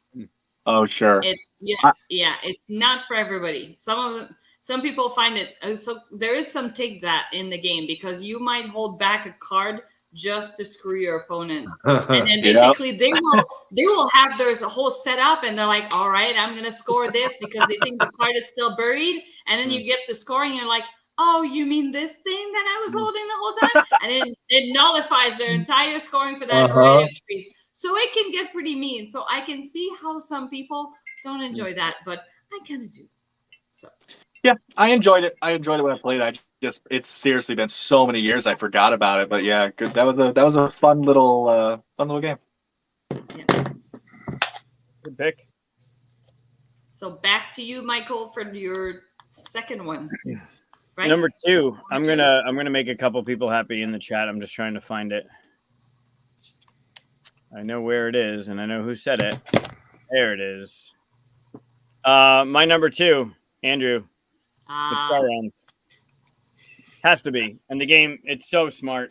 And like he points out, even the life tracker cards, right? The way the life tracker system works, that's cards. You don't need a counter or counters or whatever. The market, the way the market works, the way your hand works, the way it's just a heads up kind of game. I fell in love with it the first time I played it, and I haven't. There's so much out there for it. Like with all the Gambit packs and the new packs they just came out with, there's so much that they're adding to it. And I haven't even touched the majority of the stuff that's out there for it. Just base game Star Realms is easy to approach. It's easy to play. The icons make sense. The way the buy power works, like everything about it is so easy to wrap your head around, whether you're a new gamer and you're trying to teach somebody that kind of system, or you've played games and you just want a fun romp to try and destroy your opponent. It's just a fun, easy, compact game. I wore out my first copy of Star Realms. I played that so much. I love that game. So it's so good. I haven't delved into the Hero Realms yet. I want to. But Star Realms, base Star Realms, you can add all the other stuff you want, but base Star Realms is fantastic. Tim, were you the one that was doo-dooing on Hero Realms? I think I asked you about that one, and you said not so much. I don't know if you can hear me. I think we lost Tim for a second. Maybe. Star Realms is one of those games for me that I feel like every time I turn around, someone's playing it, and I've never played it. It's everywhere. It's all around me, and I've just never sat down and tried it. I don't know. If you like that jump from Dominion to Arctic Scavengers and what Arctic Scavengers brought to that type of game, Star Realms is just like, it destroyed Dominion for me. Like, right. I got Dominion, I understood it. I like the replay of it, right? You have the 10 cards in the system. That's you playing with the witch, you're playing with the curses, whatever it is, and it's gonna make that game with all the stuff that Dominion has. It's gonna make each game feel different because you have that closed system of cards. Mm-hmm. But Star Realms has the same kind of mechanisms, and it just, I don't even think it was, because a lot of people gravitated towards it because of gravitated. This was not intentional, because it was a sci-fi theme, right? It was up in space, and you got the spaceships and whatever, and they got away from I don't know, Dominion and its theme. They just like Star Realms better. I just think it was just a quicker, easier to explain, get it to the table and play, and you're playing it. You can play multiple games of Star Realms in the same amount of time it takes you to play one game of Dominion. So I think it's got a lot of it. And it's worth getting to the table. It really is. I mean, the main difference between that and Dominion is that it's fun. Okay. Nuh-uh. I loved Dominion. I played so much of it, but it rewards people who have played it before. So when you're introducing it to new players, they don't have the strategy aspect to it. They don't know when to dump the 1-point green cards in order to clear your hand, because at some point you might have to do that, and they're hoarding those little 1-pointer green cards, and it's cluttering your hand. The other thing too is with the setup, you have to read everything. That's annoying. Any game that has cards that has small text that's in the middle of the play area, that's annoying to me. It's like, that is not conducive to, making it easy to draft your card. Like, you're constantly going like, oh, it's my turn. Hold on. What does that say? What does that do again? And it's just, that's not fun. But the game itself, what it does is fun. It's just, I could see why it's not for everybody. There are just games out there that do what Dominion does, just better. Well, right. Which makes sense. Right. Which makes sense of how old the game is. Right. And it still has so many expansions, and there's still new stuff coming out that it speaks a lot for what Dominion has done, right? Vaccarino has done. That game is still around. It's still doing things, and it's still adding to it. There's just, I don't know. There's just better stuff out there. All right. It's still fun, and I would play it. I just, with the setup, right? Like, setup takes a while, and obviously with setup comes breakdown. So, like, there's other things that come along with it, and the feeling you get from playing Dominion, there are games that do it better. So, unless you really like the theme and you really want to, like, this is my favorite version of 10 cards in Dominion, and I'm using Seaside and I'm using this, whatever, then you can really curate it to be, like, a really cool puzzle. But there's also a lot of setup that comes along with it. Yeah. Mhm. All right, Tim, you're number 2. So, Oh, we were so close. We were so close. I thought we were going to be able to keep It was up. queued up so perfectly. His internet has comedic timing like I've never seen.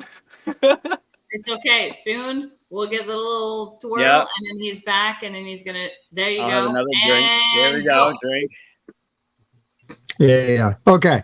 So I'm going to call an audible since my number 2 was Arboretum. And I think that's an amazing game, and it's totally worthy of a list. And I know I want to make Dan mad by changing a game on my list because I like to make Dan mad also.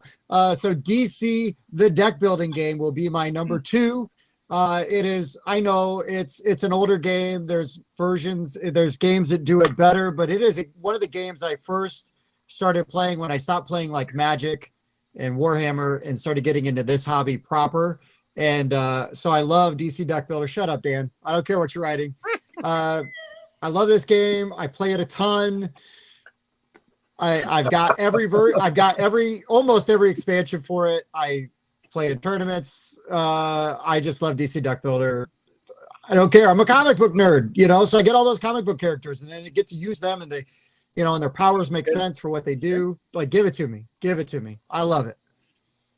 So what do you guys think about this? Does the neoprene mat cancel it out? Probably not, because you can do that. You can lay it out on the table, right?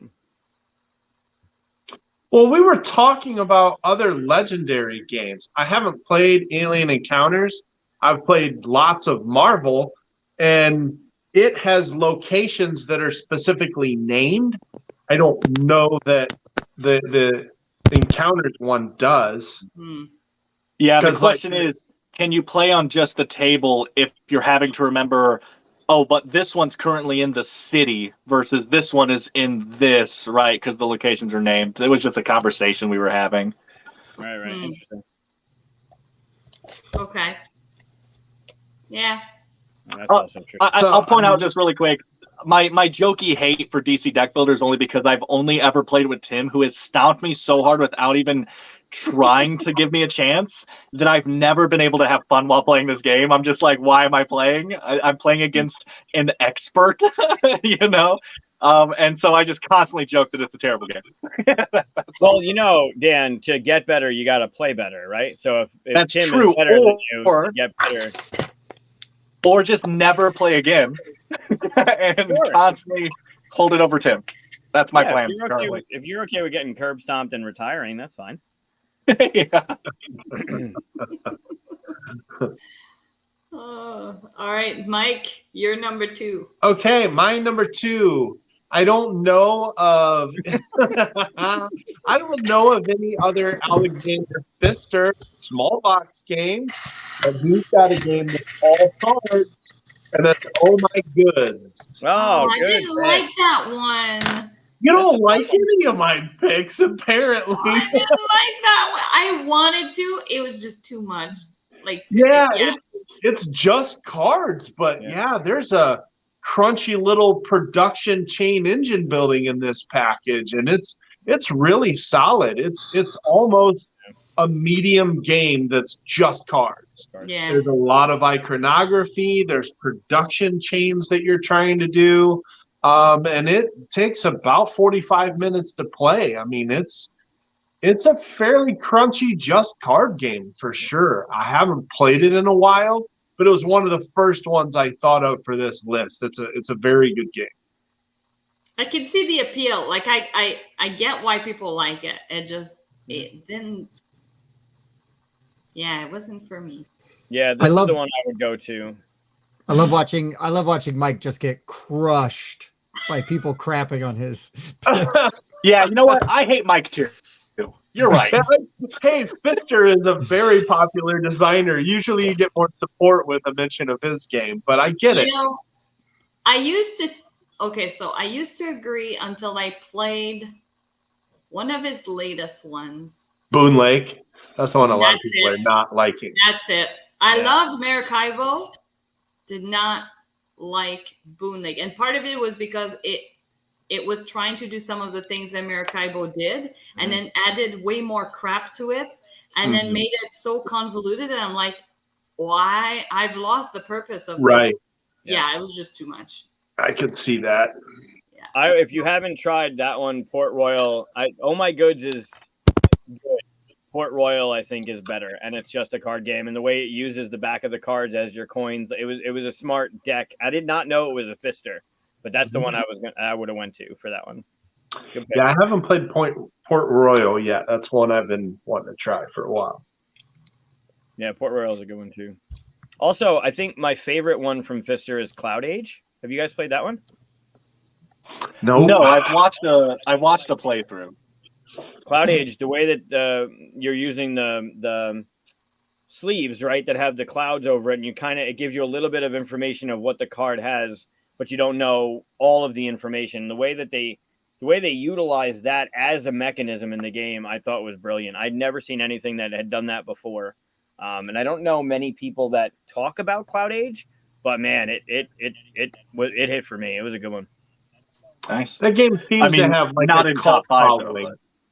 It's not as popular as his other games, but the people that talk about that game love that game. Yeah, I think it was good. It's got a lot more to it, right? It's got the sleeves, it's got a lot of tokens, it's got the grid, it's got way more to it, but it's not. Gotcha. Okay. It's a good one. It's a good one. Worth checking out for sure. All right, So Dan, we are- 2. Yeah. Okay. Dan. My number 2, I'm going to go out on a limb and say that you two haven't played it, but it's possible. I hope so. It was designed by someone that we actually know in person, and that is Conclusio. I don't know if you guys have heard of Conclusio. This is a fantastic deduction game to me, that it's just a simple little card game where basically, so you guys know Hanabi, right? Mm-hmm. Yeah. I would describe Conclusio as like backwards Hanabi. Basically, you have a hand of cards, and all the cards are a combination of a color, a shape, and a number. So a 3 hollow square orange, right? And there's just a whole bunch of cards. That's the whole game. And you have a hand, and one card in your hand is facing away from you, and you don't know what it is. And what you're doing is you're playing cards, and you're asking your neighbor and saying, does this have anything to do with my card? And so if my card is the orange hollow square 3, and the card that I play has either a 3, a hollow square, or an orange on it, they just say yes. They don't say what, but they say yes. And basically, I have 2 rows of cards in front of me, yeses and nos, and I'm trying to deduce what that card is in front of me because no card in the game shares 2 of the same characteristics. So if I have the 3 square orange, there won't be another 3 square, there won't be another 3 orange, there won't be another orange square, there won't be another orange 3, right? So, and since you're playing the cards in front of you publicly, that means that as other people are asking for clues, you get to look at every other card on the table as they're getting played. So as you're playing clues, everyone's getting clues, right? So you have to be really careful about what you play because you see other people's cards and you're like, well, I kind of want to ask about this card because it'll help me, but it'll really help him. Because if he knows that his card isn't a black square, that's going to really, help him a lot. And that's the whole game. You just go around asking these questions until someone, it's like Clue style. If I think I can guess, then when it's my turn, I say, I'm going to make a guess. I think I have the black X4. I look. If I'm wrong, I'm out of the game. If I'm right, I won the game. That is the entire thing. The only other thing in it is there is a module that comes in it where you can play with asymmetric abilities. But they barely changed the game. They're just slightly interesting little things. The main crux of the game is that just fantastic looking at all the cards played on the table and just really quickly trying to math out like, okay, well, there's a 3X. Mine can't be an X3 or black or blah, blah, and just kind of piecing it all together. I love this game. It's called Conclusio by Puzzling Pixel Games. So here's what that sounds like to me. That sounds like a way more fun version of Turing Machine. Oh, really? Interesting. I mean, way Dan simpler. loves that game That too. sounds way more fun.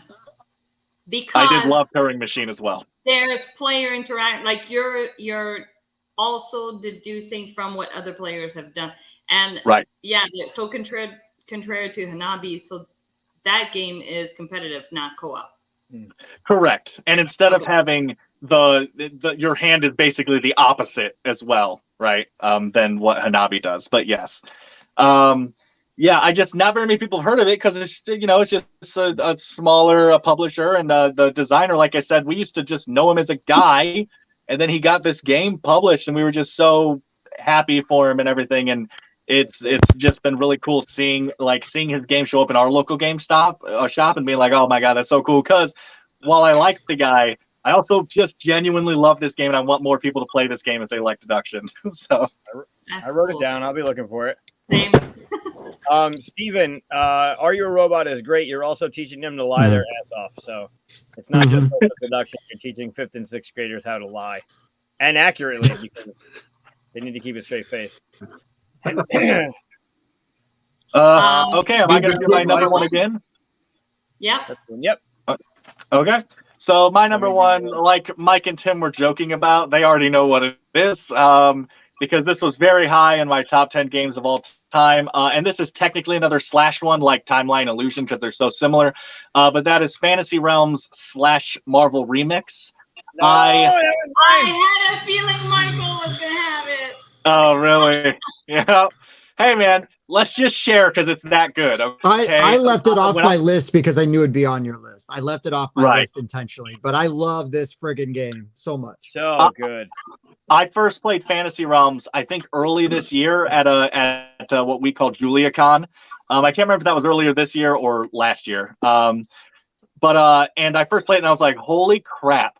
How can a game that is this simple be this good? Like, it blew my mind how good this little hand game is. I guess I'll explain really quick that so basically you have a hand of cards. I think it's 7, and you are going to start the game with 7 cards, and you're going to end the game with 7 cards. And your job that game is to discard cards and draw cards to try to make the best engine you can in your hand. You want all your cards proccing off each other. This card scores if it's with a land card. This land card scores if it's with the king. This king scores if it's with the queen, right? Like, and you're just trying to build the best hand you can. And one of the tricks is when you discard the card, it goes to the public pool that now anyone can draw from on their turn. So like, if you have a really good card that pairs with one other card, you're like, man, if that other card's in someone's hand and I lay this down, I'm giving someone potentially like 50 points. But at the same time, it's a dead card in my hand. So, like, how do you do that? And then when we were at Gen Con this year, I picked up Marvel Remix instantly when I heard that it was a retheme, and I love it. Marvel Remix is fantastic. I think they streamlined the gameplay just slightly. The reverse card thing that Marvel Remix does, where, like, you'll have Thor Odinson, and then if you get Mjolnir, he flips and he becomes God of Thunder, and he's worth more points and stuff. Fantastic little addition to it. And then on top of that, the scores seem more reasonable in Marvel Remix. Okay, Like Fantasy Realms, in Fantasy Realms, you can have like a 200-point swing, and it's insane. And in Marvel Remix, it feels a bit more balanced, so you're like, oh, you beat me by 10. That's reasonable, I literally don't have enough great things to say about Marvel Remix, guys. Anyone who hasn't tried out Marvel Remix or Fantasy Realms, they're both fine. I just prefer obviously the theme of Marvel Remix, but also the slight changes they made. I think were all positives. And I just think check it out if you get the chance. When I think of a card game, like a pure little card game we're gonna play, especially with my family, the first thing I think of now is Marvel Remix for sure. That's cool. When I went, so my first con was Origins, I think 2019. And that was the very first game I played there with a bunch of strangers, basically. And I thought, this is cool. Yeah, like you said, the synergy between the cards, that you're waiting for something that will, and then at some point you're like, you know what? I don't think I'm going to get it. So then you dump that one, and then, what shows up on the table is the one you were waiting for. Like, it's just, it's really fun.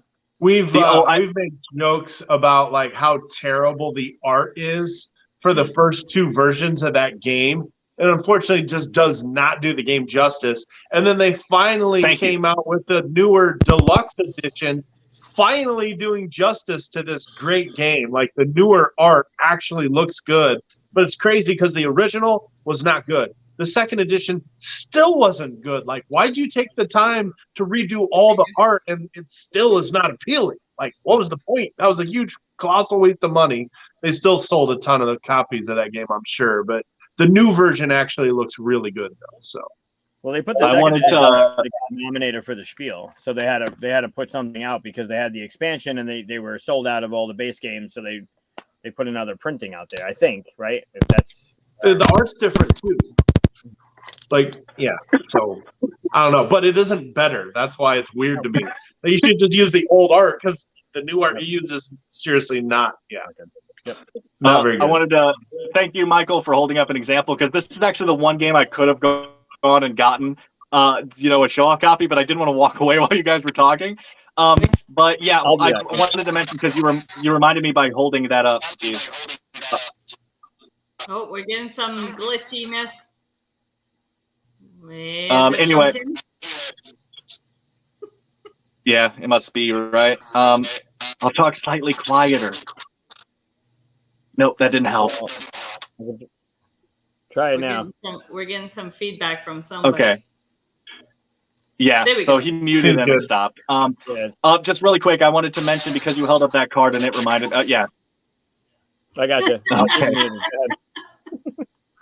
The iconography is fantastic and a massive upgrade for this one as well. Oh, it makes the game so much easier to play for newer players, just looking at, like, instead of reading all the crap. I mean, Fantasy Realms also has, the bands on the side. It wasn't bad, but I thought the iconography was an improvement. It made it more streamlined for sure. Mm-hmm. Yep. Yeah, because you have to, like, go through and kind of read the suits instead of just having a simple icon on the side. It's you have to go through and, like, read. Yeah. Not me. Well, it's the same thing that Red Rising did, right? Like, you have 180 cards, right? And you got that little banner off to the side, and you can kind of see the banner, but you don't know the banner. And it's got all the way that they did this. I could talk about it when it comes, because there's something else I want to mention that you didn't.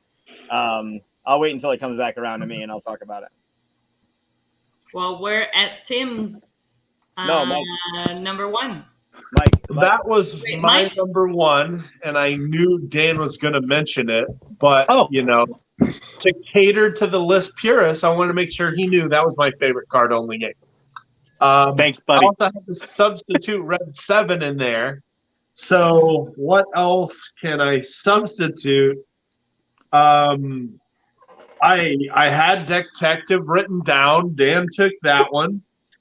Now, I like good games, Mike. I'm sorry. Okay.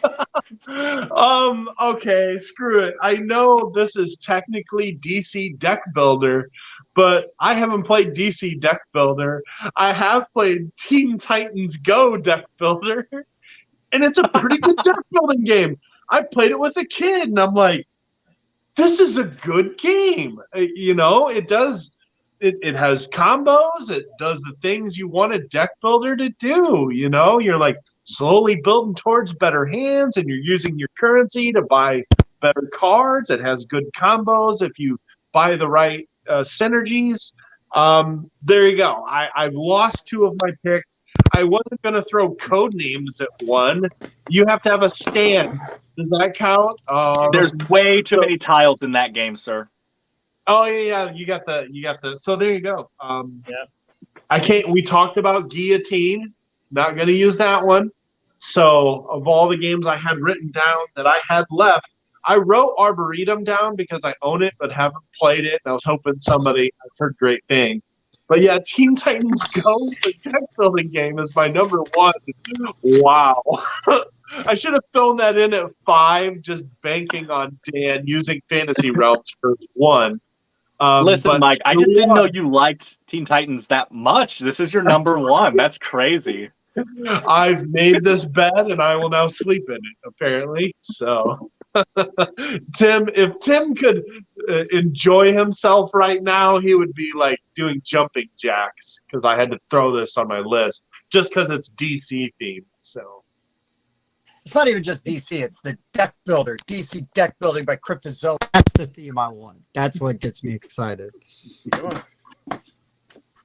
Teen Titans Go is pretty solid, actually. It's crazy.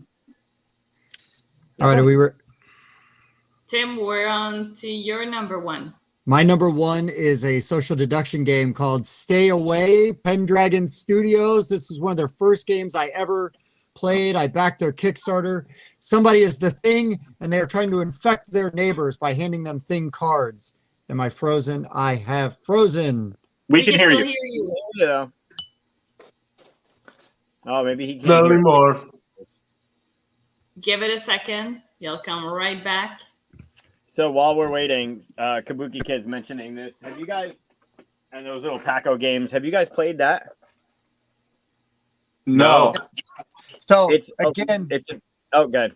in this, you are trying to give your neighbors cards, and but you can also play cards to not get cards, right? Like I put a door between me and Dan.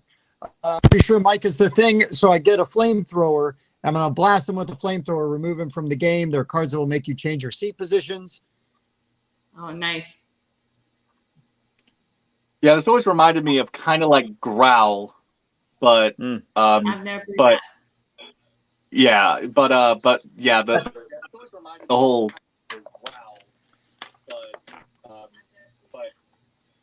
It's Growl, but you got to get up and move. Right. It's pretty good. I don't know that one. I never played that one. No, same. I haven't played it. They talk about it a lot, him and Bob. So, so I've heard it It through the sounds grapevine. I never got to play that one. Yeah, it sounds fun. Stay away. Cool. I gotta look at that one. All right, Michael, you're number one. And oh, that's cool. Got good artwork. Like Nice. cool. Gross. Nice. Stay Tim, away. I want your internet hamster to stay away from my internet hamster. I don't want whatever your hamster has. Whatever it is, I don't want mine. It's infected. That's right. So for Kabuki Kid, and for you guys, there are plenty of these games. They're all 3 letters. Orc is really good. There's a slew of them, kind of like the Button Shy games, where there's a few that are really stand out, really good games, and then there's some that are just kind of fun. This is a deck of the alphabet. Each card that's this thick has a letter on it. The vowels are public, but there's only one of each. And without saying anything, you have a hand of cards, and you need to make a word. And you're pulling out cards. Somebody starts, and you start with a letter, and then the next person tries to make a word out of it. You can pull in the vowels. You can only use them at one in each word. And if you do, they'll actually flip over and become a point for you. And at any point you think you're good, you have a word and you can't contribute to it, you just like thumbs up it because there's no talking. And then if it's a word and it's legal, then you score those points. You go into a score pile and then you start again. You go through the entire deck of 26 cards. You have a couple passes that kind of make it a little easier, but the game is great. It's definitely worth picking up and playing. That's interesting. It's like someone took. It was in my stocking stuffer list of games. Yeah. It's like someone took like the game and made it a word game, huh? Yeah. Like that's like kind of that's interesting. Yeah. Hey, Donnie. All right, Michael, we're on to your number one. Right, so it's Fantasy Realms / Marvel Remix, and I would almost argue that Marvel Remix is better. Oh, for sure. It is. Fantasy Realms is great. It's got that timer where there's 10 cards in the discard pile. The game ends. You do your points. With Fantasy Realms, there are. I almost prefer someone else to do my points for me because it can get very heavy in the math and the addition and figuring out which cards kind of combo. And Marvel took it down. Like instead of having like Evan had put in that their scores are like top 300, 380, 390, whatever it is. Like you can get a lot of points in Fantasy Realms. And in Marvel Remix, my score pad shows like I think the winner was like 78. Mm-hmm. And we had that's a lot. Yeah, that's a lot closer. But what it does, not only does, like, and Dan was saying, with the flipping of the cards and the iconography, making it so much more simple. The villains, adding this card to the deck and you can only score if you have a villain and at least a hero. Making that villain even more, it makes it important because your hand of cards is like a battle, right? You have your villain and the characters that are going up against that villain. It makes it, and yes, I can gravitate towards it more because of the theme, because I'm a huge fan, but it actually is easier to teach people than it is with Fantasy Realms, because there's so many of those. Wait, what is that? Understanding the card. And then when someone drops a card to the discard pile, you got to read what it says. You got to know what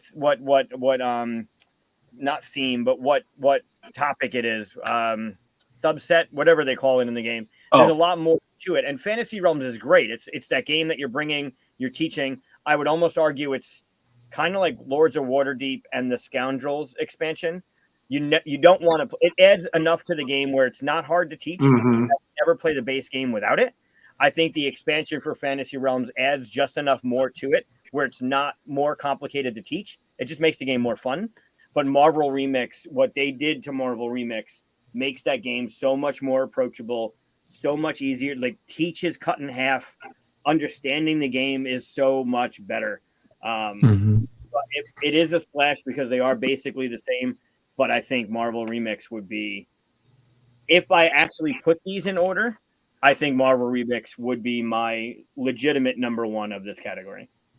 I will say, if you are still playing Fantasy Realms, however, the scoring app is fantastic. You can just find, it has the entire list of cards. You can just find them by suit. It also has the option to just scan the card in. You just use your phone and take a picture of the card. It does all the math for you. It really takes all that pain in the butt you mentioned out of it. So if you're still playing Fantasy Realms, look for that scoring app. It's fantastic. That's cool. That's cool. Yeah. Yep. Good job bringing that up. I love that whole, that your hand is literally the fight between the hero and the villain. So the locations are where they fought and the allies are who's helping. I totally forgot to bring that up. Good job. It's such a great, I mean, it's not really, because you're still interacting with the other people at the table, because what, like you had said, what you drop, and someone had mentioned in the comments, you never drop the queen. You never drop the queen. But you are playing, you are like, well, if I put this down and someone has that thing, I'm screwing myself because they're going to get a shit ton of points from it. Or you notice that, like, someone picked up Thor earlier and you're like, well, I can't drop this because I know they have Thor. It does, it's still memorizing or trying to remember what people had dropped and picked up. But literally your hand is that battle, right? You need to have a villain, you need to have a hero, and then everyone else that's there is kind of like, if you have a location, great, they fought at this. It creates a narrative in your hand of those cards, and I think it's just, it made the game so much tighter as an experience. Yeah. What do you got, Katia? So my number one went unmentioned up until very recently, and then the whole chat started talking about it. It is the game. Oh, nice. The game. Sorry. But then the whole chat started, oh yeah, the game, blah blah blah, and I'm like, yeah, I was getting to it. But anyways, I'm glad to see some love for the game. I find it is such a simple game to play, and it's addictive. So it's co-op for those that aren't familiar with the game. Basically, you have a massive deck of cards you're trying to get through, and you have 7 cards in your hand, and you have 4 stacks. There are 2 that go from 1 to 100, and 2 that go from 100 down to 1. And you are playing your cards onto stacks, trying to go like in the right order, basically ascending or descending as closely as possible, because you're trying to get through the whole stack before before those 4 piles basically expire, or like you've basically reached the max, or so you're working together, but you're not allowed to tell each other what you have. However, you're allowed to say, I would like it if you didn't touch that pile anymore, because that kind of means that I'm going to play there on my turn, but you don't know what I have. I don't know what you have. So maybe I told you that.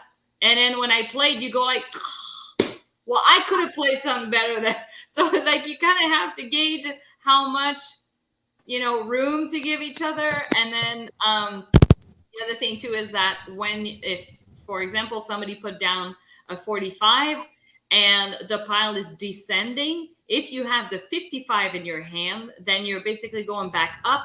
And so you're allowed to, if you have like a difference of 10, to like bump your stacks back up or back down, depending on where you're putting stuff. It is so good. It, again, also plays by Donnie. It also plays solo, so I really enjoyed that. But I find it's the kind of game that if you, like, you'll play it, and then you might end up the game with like 3 or 4 cards left, and you fail, and immediately you're like, let's try it again. Mm-hmm. I beat it once. I love that game. I love the game. So yeah. Which one? But every time you post about it on social media, people are like, "What's the game called?" It's the game. It's called the game. And those people. Yeah, well, there's a capital TG, guys. Come on. Right? You know. Well, I haven't actually played this one. I've played loads of the Mind, but I didn't like the Mind. I don't like it enough to put it on the list. So That's the thing. So I played the game first and loved it. Then I played the Mind, and I was like, the Mind is trying to do what the game did, but not as good. Like, I don't like this whole simultaneous, like, that's just, there's no strategy there. There really Right. isn't. I didn't. I like the game way more. Which game? The game. Hey. I only played it like in person, twice. I would slap you a little bit. But yes, so that is my number one, because Red 7 would have been my number one. So everything got shifted. But yes. Red 7 is great. And yes, I agree. It's the dumbest name ever. Somebody, Pandasaurus, I'm looking at you because it's your game right now. right. You should rename that. So yes. It's a good And one. that concludes our card only game. Great list, guys. Hooray! Good job. Yeah, Some of hopefully us there's did really definitely well. stuff you put online that I never heard of, and hopefully there are games in there that people haven't heard of that can go check it out and play some cool and neat shit that we enjoy. Yeah. Yeah. So sure. now we are going to play Green Team Wins, which is not a card only game, but what the hell? It's fun. I do have the stack all ready to go because it saves time. Oh, so you already know what's coming. No, let me no, do the I don't. dramatic marker opening like Dan did. I don't. But I did put a bunch of the board game themed ones in there and then shuffled in some other ones. Oh, cool. Okay. So the way that I have it here, everybody's played it, but I am basically going to keep score for everyone. So we all start on the orange team, and then we will answer the questions. And if you are part of the majority, you get, you basically go onto the green team. And then from that point on, if you stay on the green team, it gets you 2 points. Every time that you go back to the orange team, you earn nothing. When you go from orange to green, you get 1 point. And it's whoever will have the most points at the end of the game wins. You're doing the whole green team, orange team jumping point thing, right? We don't. I have it. I have 5 boards in front of me, 1 for everyone, and I will do the score keeping. I've got a telestrations pad here. I'm ready to go. Perfect. Beautiful. Tim did say he's just gonna stay out for this one. Is he? Yeah, he he's said- in the chat. Yeah. Oh, can't play this poor with thing. 4, can you? All right. Okay, so then let me put his board aside. You can play it with 4.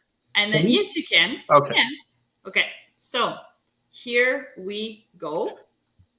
Our first question is How many questions are we doing? fill in the blank. Blank player. Oh no!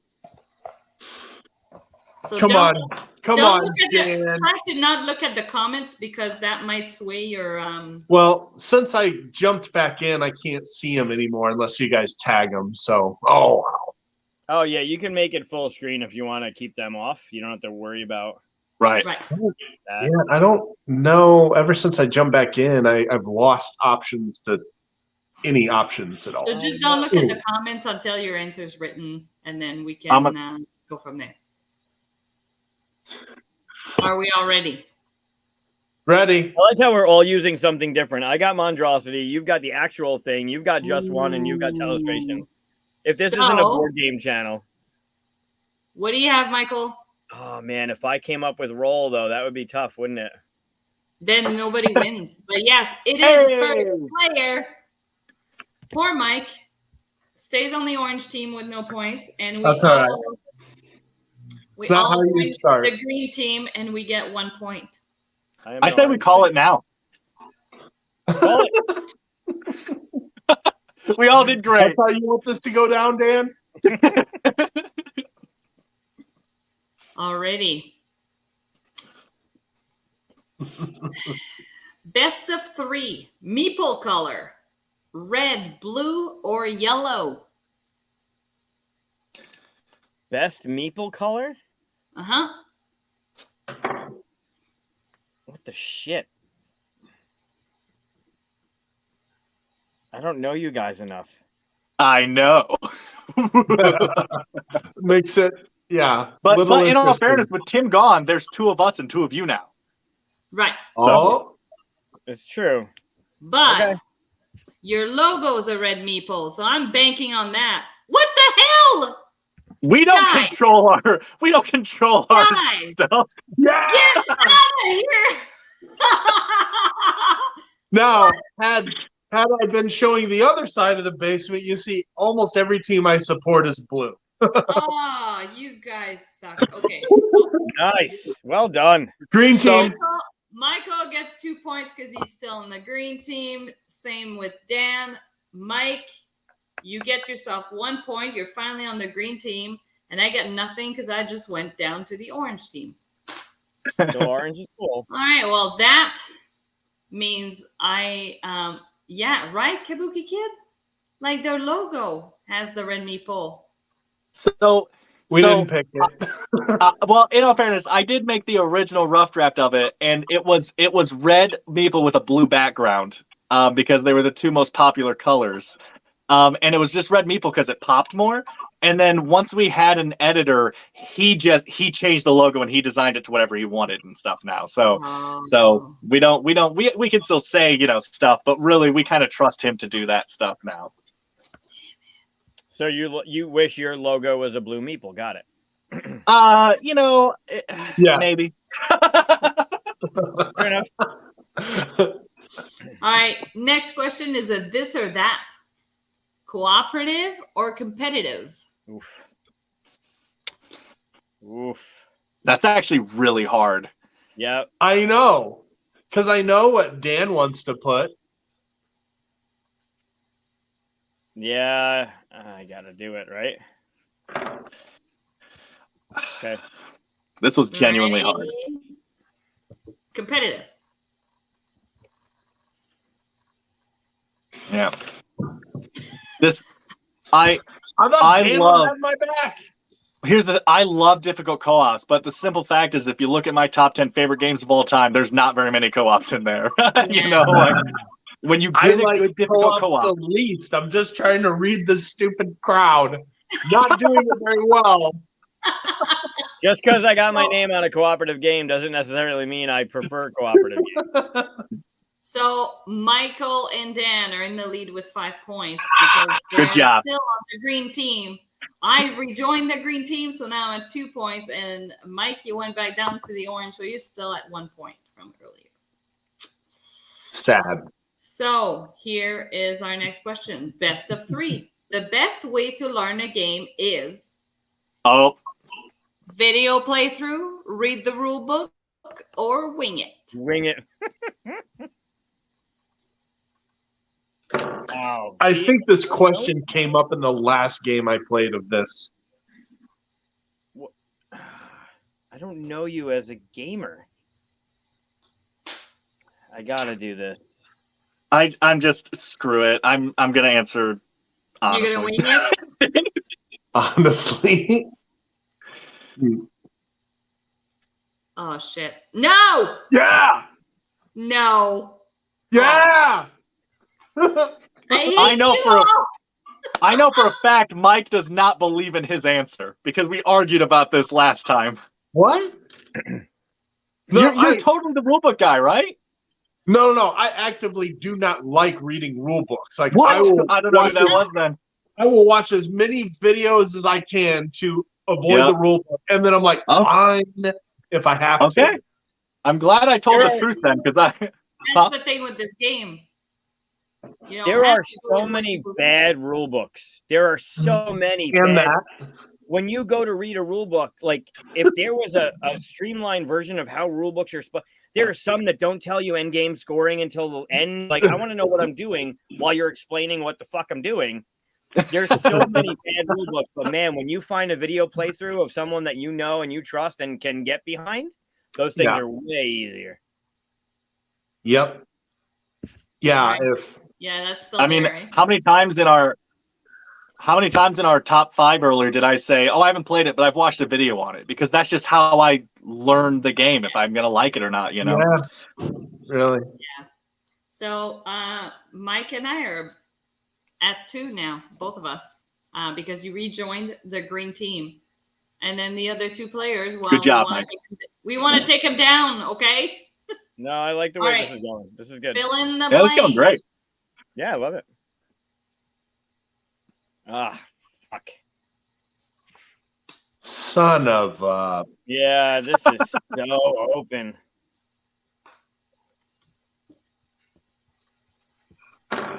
Oh, it's killing me. Come To write on. this. Killing me to write this. I don't want to. Why? Because I feel like it was mentioned good, Mike? earlier. So it's in the front of somebody's brains. So Yeah. I did Inception, baby. Oh, you guys Oh. I hate you so much. I did Inception. I talked about him earlier. You're The just only a green reason I wrote team that down is hater because is you what brought it you up are. earlier. I only wrote it down hoping that you would do that. Yeah. Who suggested playing this game anyways? You. One of you guys, wasn't us. Steven, I will make that promise that in one of my future games, there will be the 42 boat will be in it. Yeah. Okay, For this one is you a guys this that don't or know, that. I drew a boat and it's got the 42.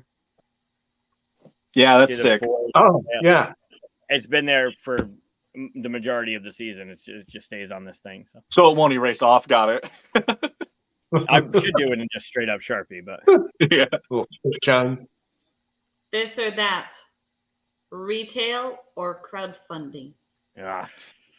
fucking hell.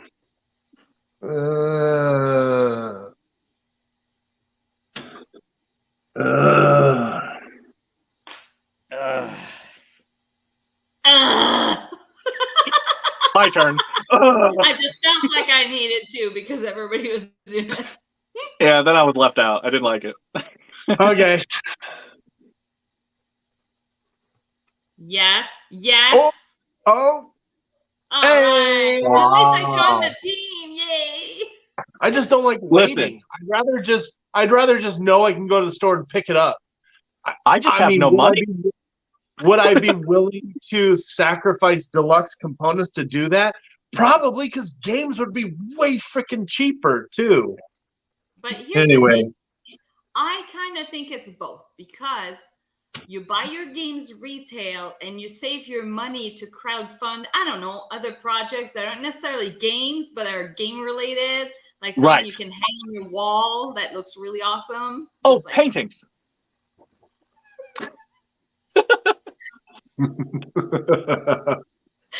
Because yes, sadly I have to use crowdfunding. But yes. Yeah. Not for nothing if you're not supporting your retail, your local shops, and there are some local shops that are shit. I get it. But if you're not supporting your local shops, they're not going to be around. So I know Right. there's a lot of online places you can go and save $10, but your local shops are there for you to support. So do that. Yes. Very much Yeah. so. That's how all of us on Board Game Rundown have met, is just through local shop stuff. You know? Yeah. Yeah, you Yeah. literally do your show from the back of a shop. Like, That's pretty cool. Okay, fill in the blank. Blank minute game. What a weird. Okay. There's too many options. Yeah, very. Yeah, this is weird. I just wrote the first thing that popped into my head. I don't know. I don't know. Nobody's. Let's see. Let's see We're where all we getting are. demoted. I do appreciate Shit. Donnie's. I mine's not didn't even flipped. think about it. This should have been the thing. Because there is one Nice. game that is 42 minutes. Mysterium is 42 minutes. But Dan, you and I, Crap. All right, Mike and I, we both go back down to the orange team. that was Good tough. job, Michael. That That's was the a shot first in thing the that popped in my dark head.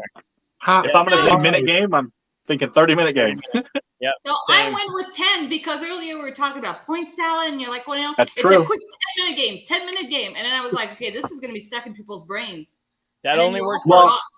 It only worked once, and that was for the dice tower. That's over. Yeah, Right. perfect. Mike hasn't taken all the Inception classes that I have taken. Yeah, he's not used to all the Explains it. blah, you know. Okay, Or I Tim- had a Tim very would've gotten poor that one, too. teacher.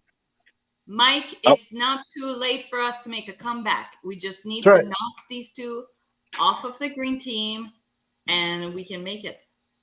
So let's start okay? Orange team members matter. Yes. This is Wow. where Katia just changes the rules, and orange team members are going to get 5 points for every right answer. Oh, there you This or that? Ameri style or Euro style?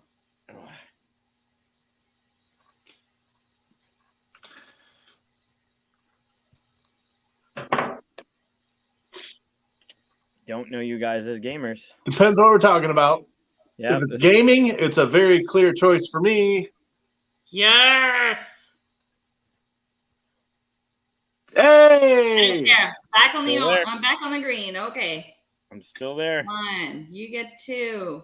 I get 1. Weird. And you get 2. Wish I could. Wow, very I have to decisive. write backwards. Look at Right. that. Kabuki's a Mary. Ginger is Euro. Tim is a Mary. Wow. We are all on the green team now. Agreed. Next question. Best of 3. Favorite type of game review? Written, longer video, shorter video. What the? Who does a 5-minute review? Jesus. That's like the shorter end of shit. Spoiler, not us. Yeah, no way. Yeah, we're at what? Two and a quarter already. I think everybody's going to have the same Wait, thing I'm not here. in. I'm not in. Hold on. Written, long, or short? Okay. That's just very odd. What? Boom! No. So Katia, hey Mike, how long was our Blood on the Clock Tower review that we just did? I was not in it. It was over an hour. Oh my gosh. You would know. A review for me, I need to know in less than 5 minutes if I like it, like if you like it or not. We totally get that. There will be timestamps in the description. But that, You would have cut right to the score. Michael, I don't want to hear from you. I don't That's want to hear not- it. Hold on. No. You're not going to get. You're talking about a review Yep. of a game, not if you like it. Like, I'm going to review the game. The game's got good mechanisms. It's got good components. It's got good art. It's got solid whatever. Like, the dry erase markers are good, or they shit, or whatever. That's a review. Do I like it? Sure, that's 60 seconds. But do you care if I like it, or do you want to know about the game? Like, there's a difference between a review and a personal opinion of a game, right? I don't know. The review to me, a playthrough, I understand it has to be long. But maybe it's just my short attention span. I don't know. Hey, no, there's a lot like that. That's something we fight all the time. It's harder to be successful with longer videos. Like, that's just the modern YouTube society, you know. But like, our average review is probably 35 minutes. Like, they're longer for sure. And Yeah, that card is very weird, right? Because the long review is 5 minutes. I don't think that's a long review. I think 60 know. seconds is like, Right? holy shit, what are you even getting in 60 seconds, you know? I think you No, guys but spent. to me, I'm very much like a point form kind of person. So it's like, give me like the quick pros and the quick cons. Done. Like, Sure. to me, that's not, but that's just me. No, yeah. Clearly, I'm on the orange team, which is the best team. It might not be the winning team, but it's the best one. So We're playing orange team wins, right? I think so. Yeah. My game, my rules. That's how Yep. I operate here. That's how it works. Fill in the blanks. Oh, Jesus. Let's just test some waters here. I mean, okay. Sure. I'm not getting points on this one, baby. This is not gonna work, but whatever. Oh yeah, that would have been better. Oh, Gotham is good. Michael wrote Gotham for sure. So disappointed that I didn't write Gotham. I was going with the Inception thing. I thought maybe you'd write Point City on there. Oh, good point. So I believe, I mean, I could be wrong. Let me just double check, but I think we all go on the orange team now. I think Yeah. it's everyone's wrong. Everyone stays on the teams they were on. Oh, Sure that. Hold on. I don't know. No, I think I you don't got know. you're not in the majority. I wrote the winning answer. we're playing. Oh yeah, Dan's the house majority rules is now? 0. Yeah. Playing Dan's house rules. If Hell yeah. the players with tight answers who are currently on the green if everybody writes a different response, there's no winning answer and nobody's on the green team. Everybody joins the orange team and gets no points. Finally, I like this game drastically less. Yeah. This is my first time since the opening question that I've been back on the orange team. So Katia, can you tell me how the orange team works again? Yeah. that's for me to know and for you to find out. Great. I'm a fast learner. Yep. Yep. Can we get a score check or no? We don't get a score check. So basically, nobody scored anything, and Just in now general. if you get back on the green team, you'll only earn 1 point. If you stay on the green team after that, you get 2. Right. This or that. Be able to freeze time or be able to hear people's thoughts. Oof. I mean, are you frozen when you freeze time? You're not freezing stuff, you're freezing just time. I've seen movies. I know how it works.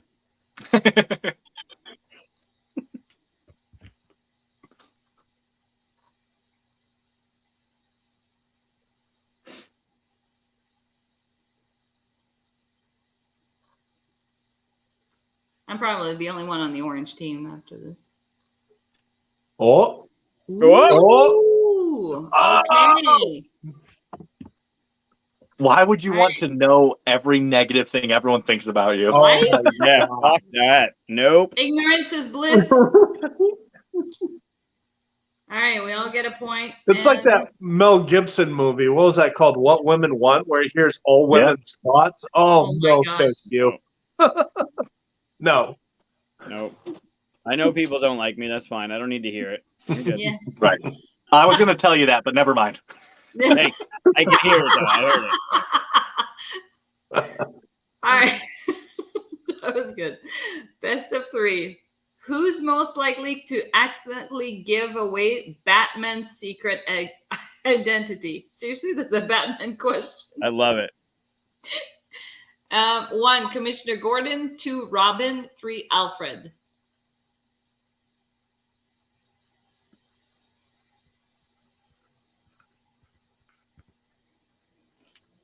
There's one right answer here. I don't know it. I have an educated guess from my small amount of knowledge.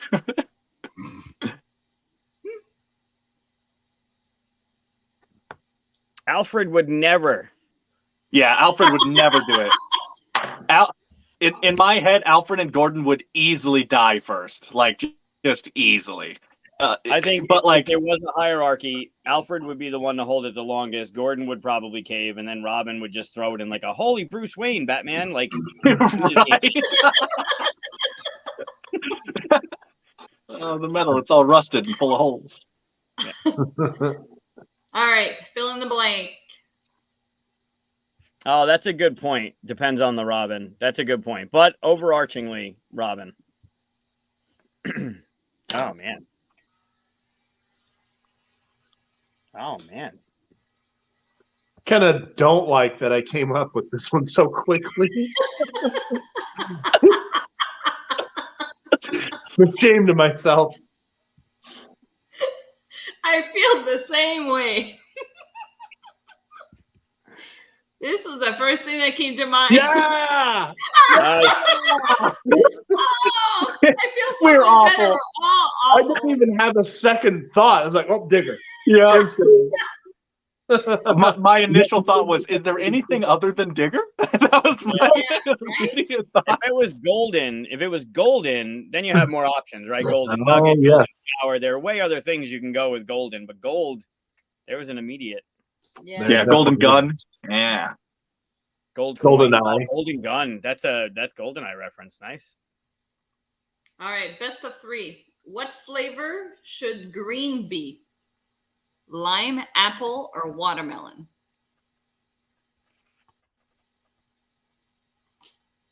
Oh, that's a really good one. Yeah, this is really hard. I just wrote what I thought, I guess, but all 3. D, all of the above. That's a good one. Shit. Yay!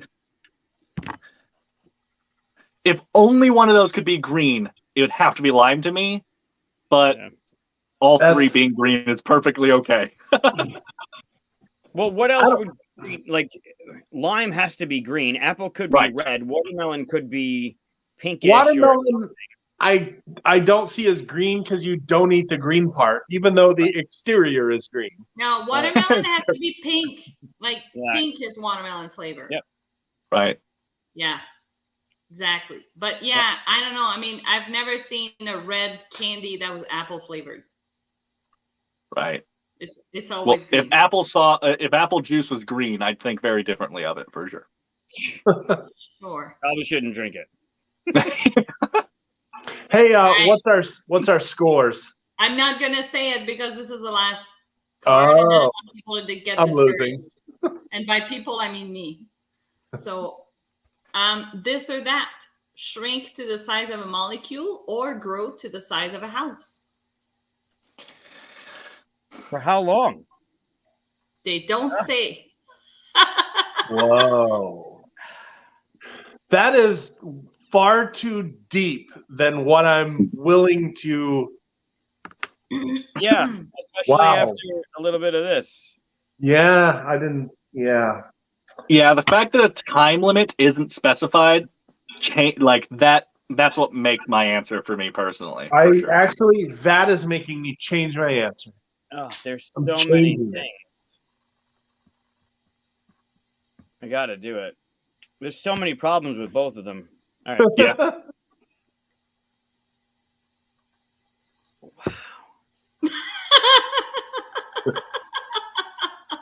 Oh, You would be like obscurity. Like nobody would know you even exist.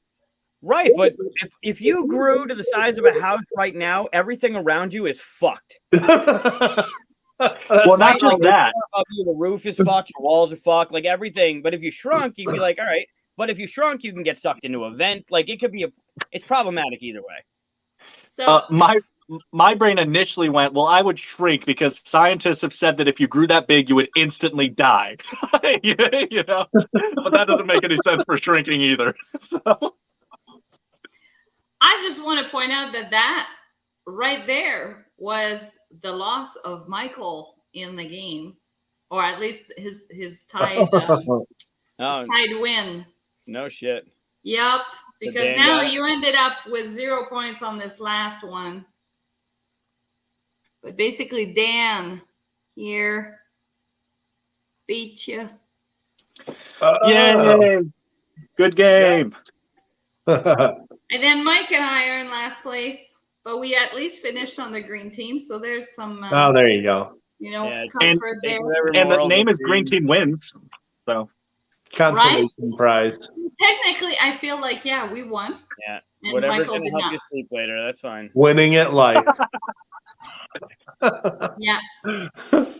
I will take the wins wherever I can get them. You did say about question 5 that the orange team was better, and I finished on the orange team, so I feel like I'm better.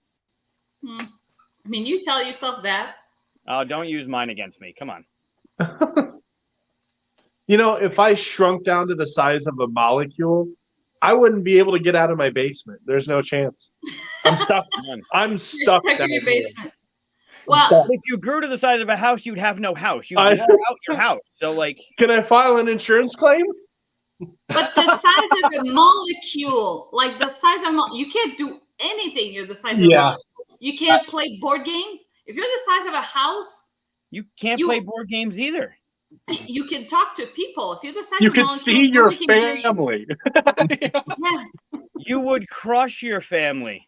No, you could sit outside. They open the windows, and then you're like, "Hey guys, can you move me on that square? I want to take that action." They'll do it for you. You're the size of a molecule. It's gonna like nobody can hear you. I'm okay with that. Oh, okay. I mean, it's up to you. Do you want to play board games or not? Well, how long am I a molecule, and how long am I the size of a house? Like, Well, if it's for 5 minutes. I kind of took it forever. That's the only reason I said house is because that card reads as forever for me. If it was 5 minutes, I would have said shrink. You'd rather be the size of a house forever? Like, where are you sleeping? Outside in the snow? Like, If I'm the size of a house, people can work together to build a shelter for me. If I'm a molecule, I no longer exist to humans. Pretty much. Like, it also has its benefits, though. Come on. You're a speck Sure. of dust. I'm I mean, you want to travel. It takes you like 4 weeks to get out the door. I'm the size of a house. It takes me like 20 minutes, and I'll be like in Texas visiting Chris. Sure. Yeah, it would be much quicker. That's for sure. Yeah. But Chris agrees with me. Nah. Oh. Well, I'm sorry, Kristen Strain who? Doesn't ring a bell. yeah. Well, you didn't I show think up. the only reason he says that is because you finished on the orange team and he's trying to show some support. That's what. Yeah, he never agrees with me. That's probably not Chris, but somebody probably just tapped into his username. Yeah, alt account That for makes sure. sense. Yeah. Yeah, he doesn't agree with me. Orange team bias. Yep, there you go. Mm-hmm. Yeah. Well, that was super fun. That was It fun. was.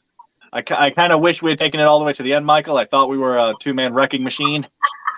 I am Yeah. so glad that you didn't take him with you.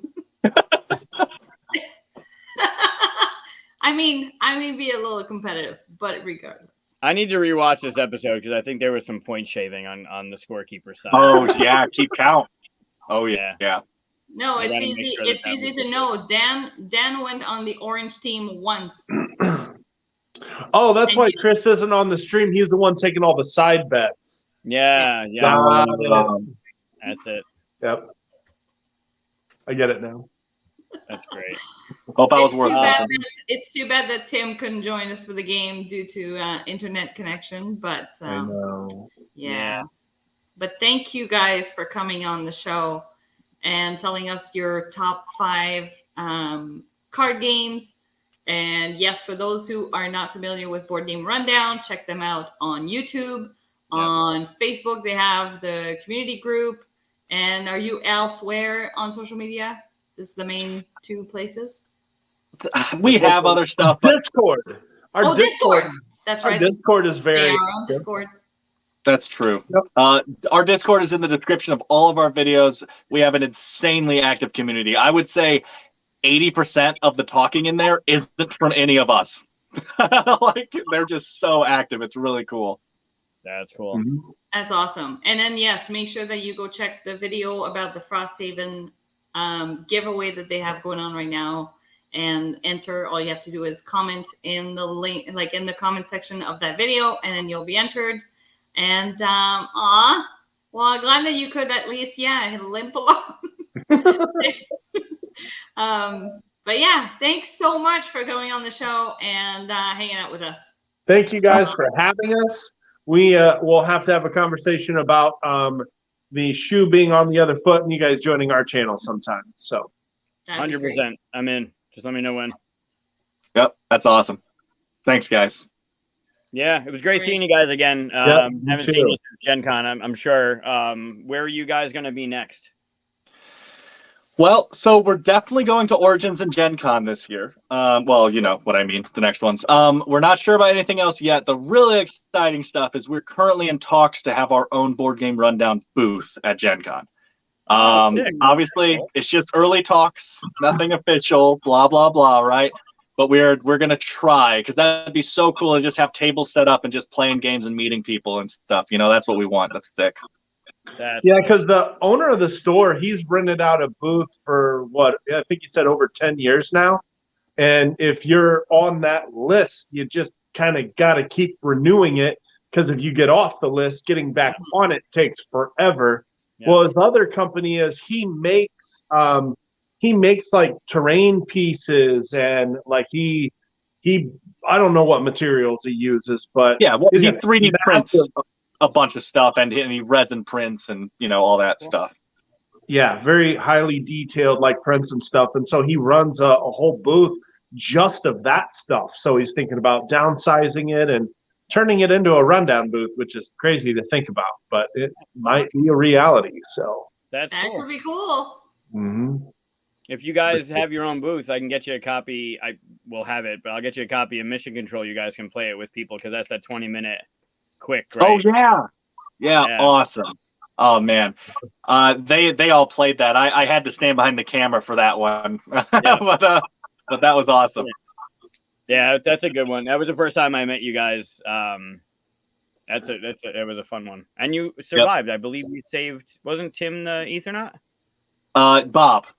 Bob was Ethernaut, and Bob survived. Yep, and Bob survived barely, I think. Yeah, again, I wasn't allowed to play, but I'm pretty sure that's what happened. Right. You actually saw the first time I had done any Sudoku of any kind whatsoever live on camera. So it's like, if you want to go back and watch somebody who's terrible at Sudoku figuring out literally for the first time, you can do that with that video. It was awesome. As someone who loves to play Sudoku, it was infuriating. Yeah, sure. I can see both sides of that story. Yeah, watching your video of that was really, because it was a live, like it was a playthrough, legitimately. Yeah. But they had multiple cameras that they were walking around with and changing. Matt did a great job. Our editor did a great job trying to set that up. Yeah. Yeah, it was really cool. Yeah, it was awesome seeing you guys. See you again. There's also a convention here in September. You guys might want to come to Syracuse, New York for, but we'll talk about that at some point. Awesome. Yep. Cool. Yeah, that would be fun. Yeah, great seeing you guys. Please like and subscribe. Follow them. Do what you need to do to support good people doing good things, and they're good people doing good things. Thank you. Thanks everyone who watched. Hopefully we didn't ruin the podcast you guys normally watch. Thanks for watching. You did not. No. Not even a little bit. You're right. Not us, just Tim. No, even that was great. We'll head over to Discord for a bit like we normally do right after. Yeah, we hop into the back cave, so please join us. For those watching live, we'll be there. For those watching this later, I'm sure Chris will add show notes at some point, but join us on the Discord. Join Board Game Rundown on their Discord, and find ways to like and share out our stuff. And I'm gonna hit the right button when I end the studio. I'm not gonna leave the studio. But guys, thanks again. Great seeing you. Great show, Katia. Thanks for running. Green Team wins, and making sure I didn't win. Have a good night, guys. Bye. Bye.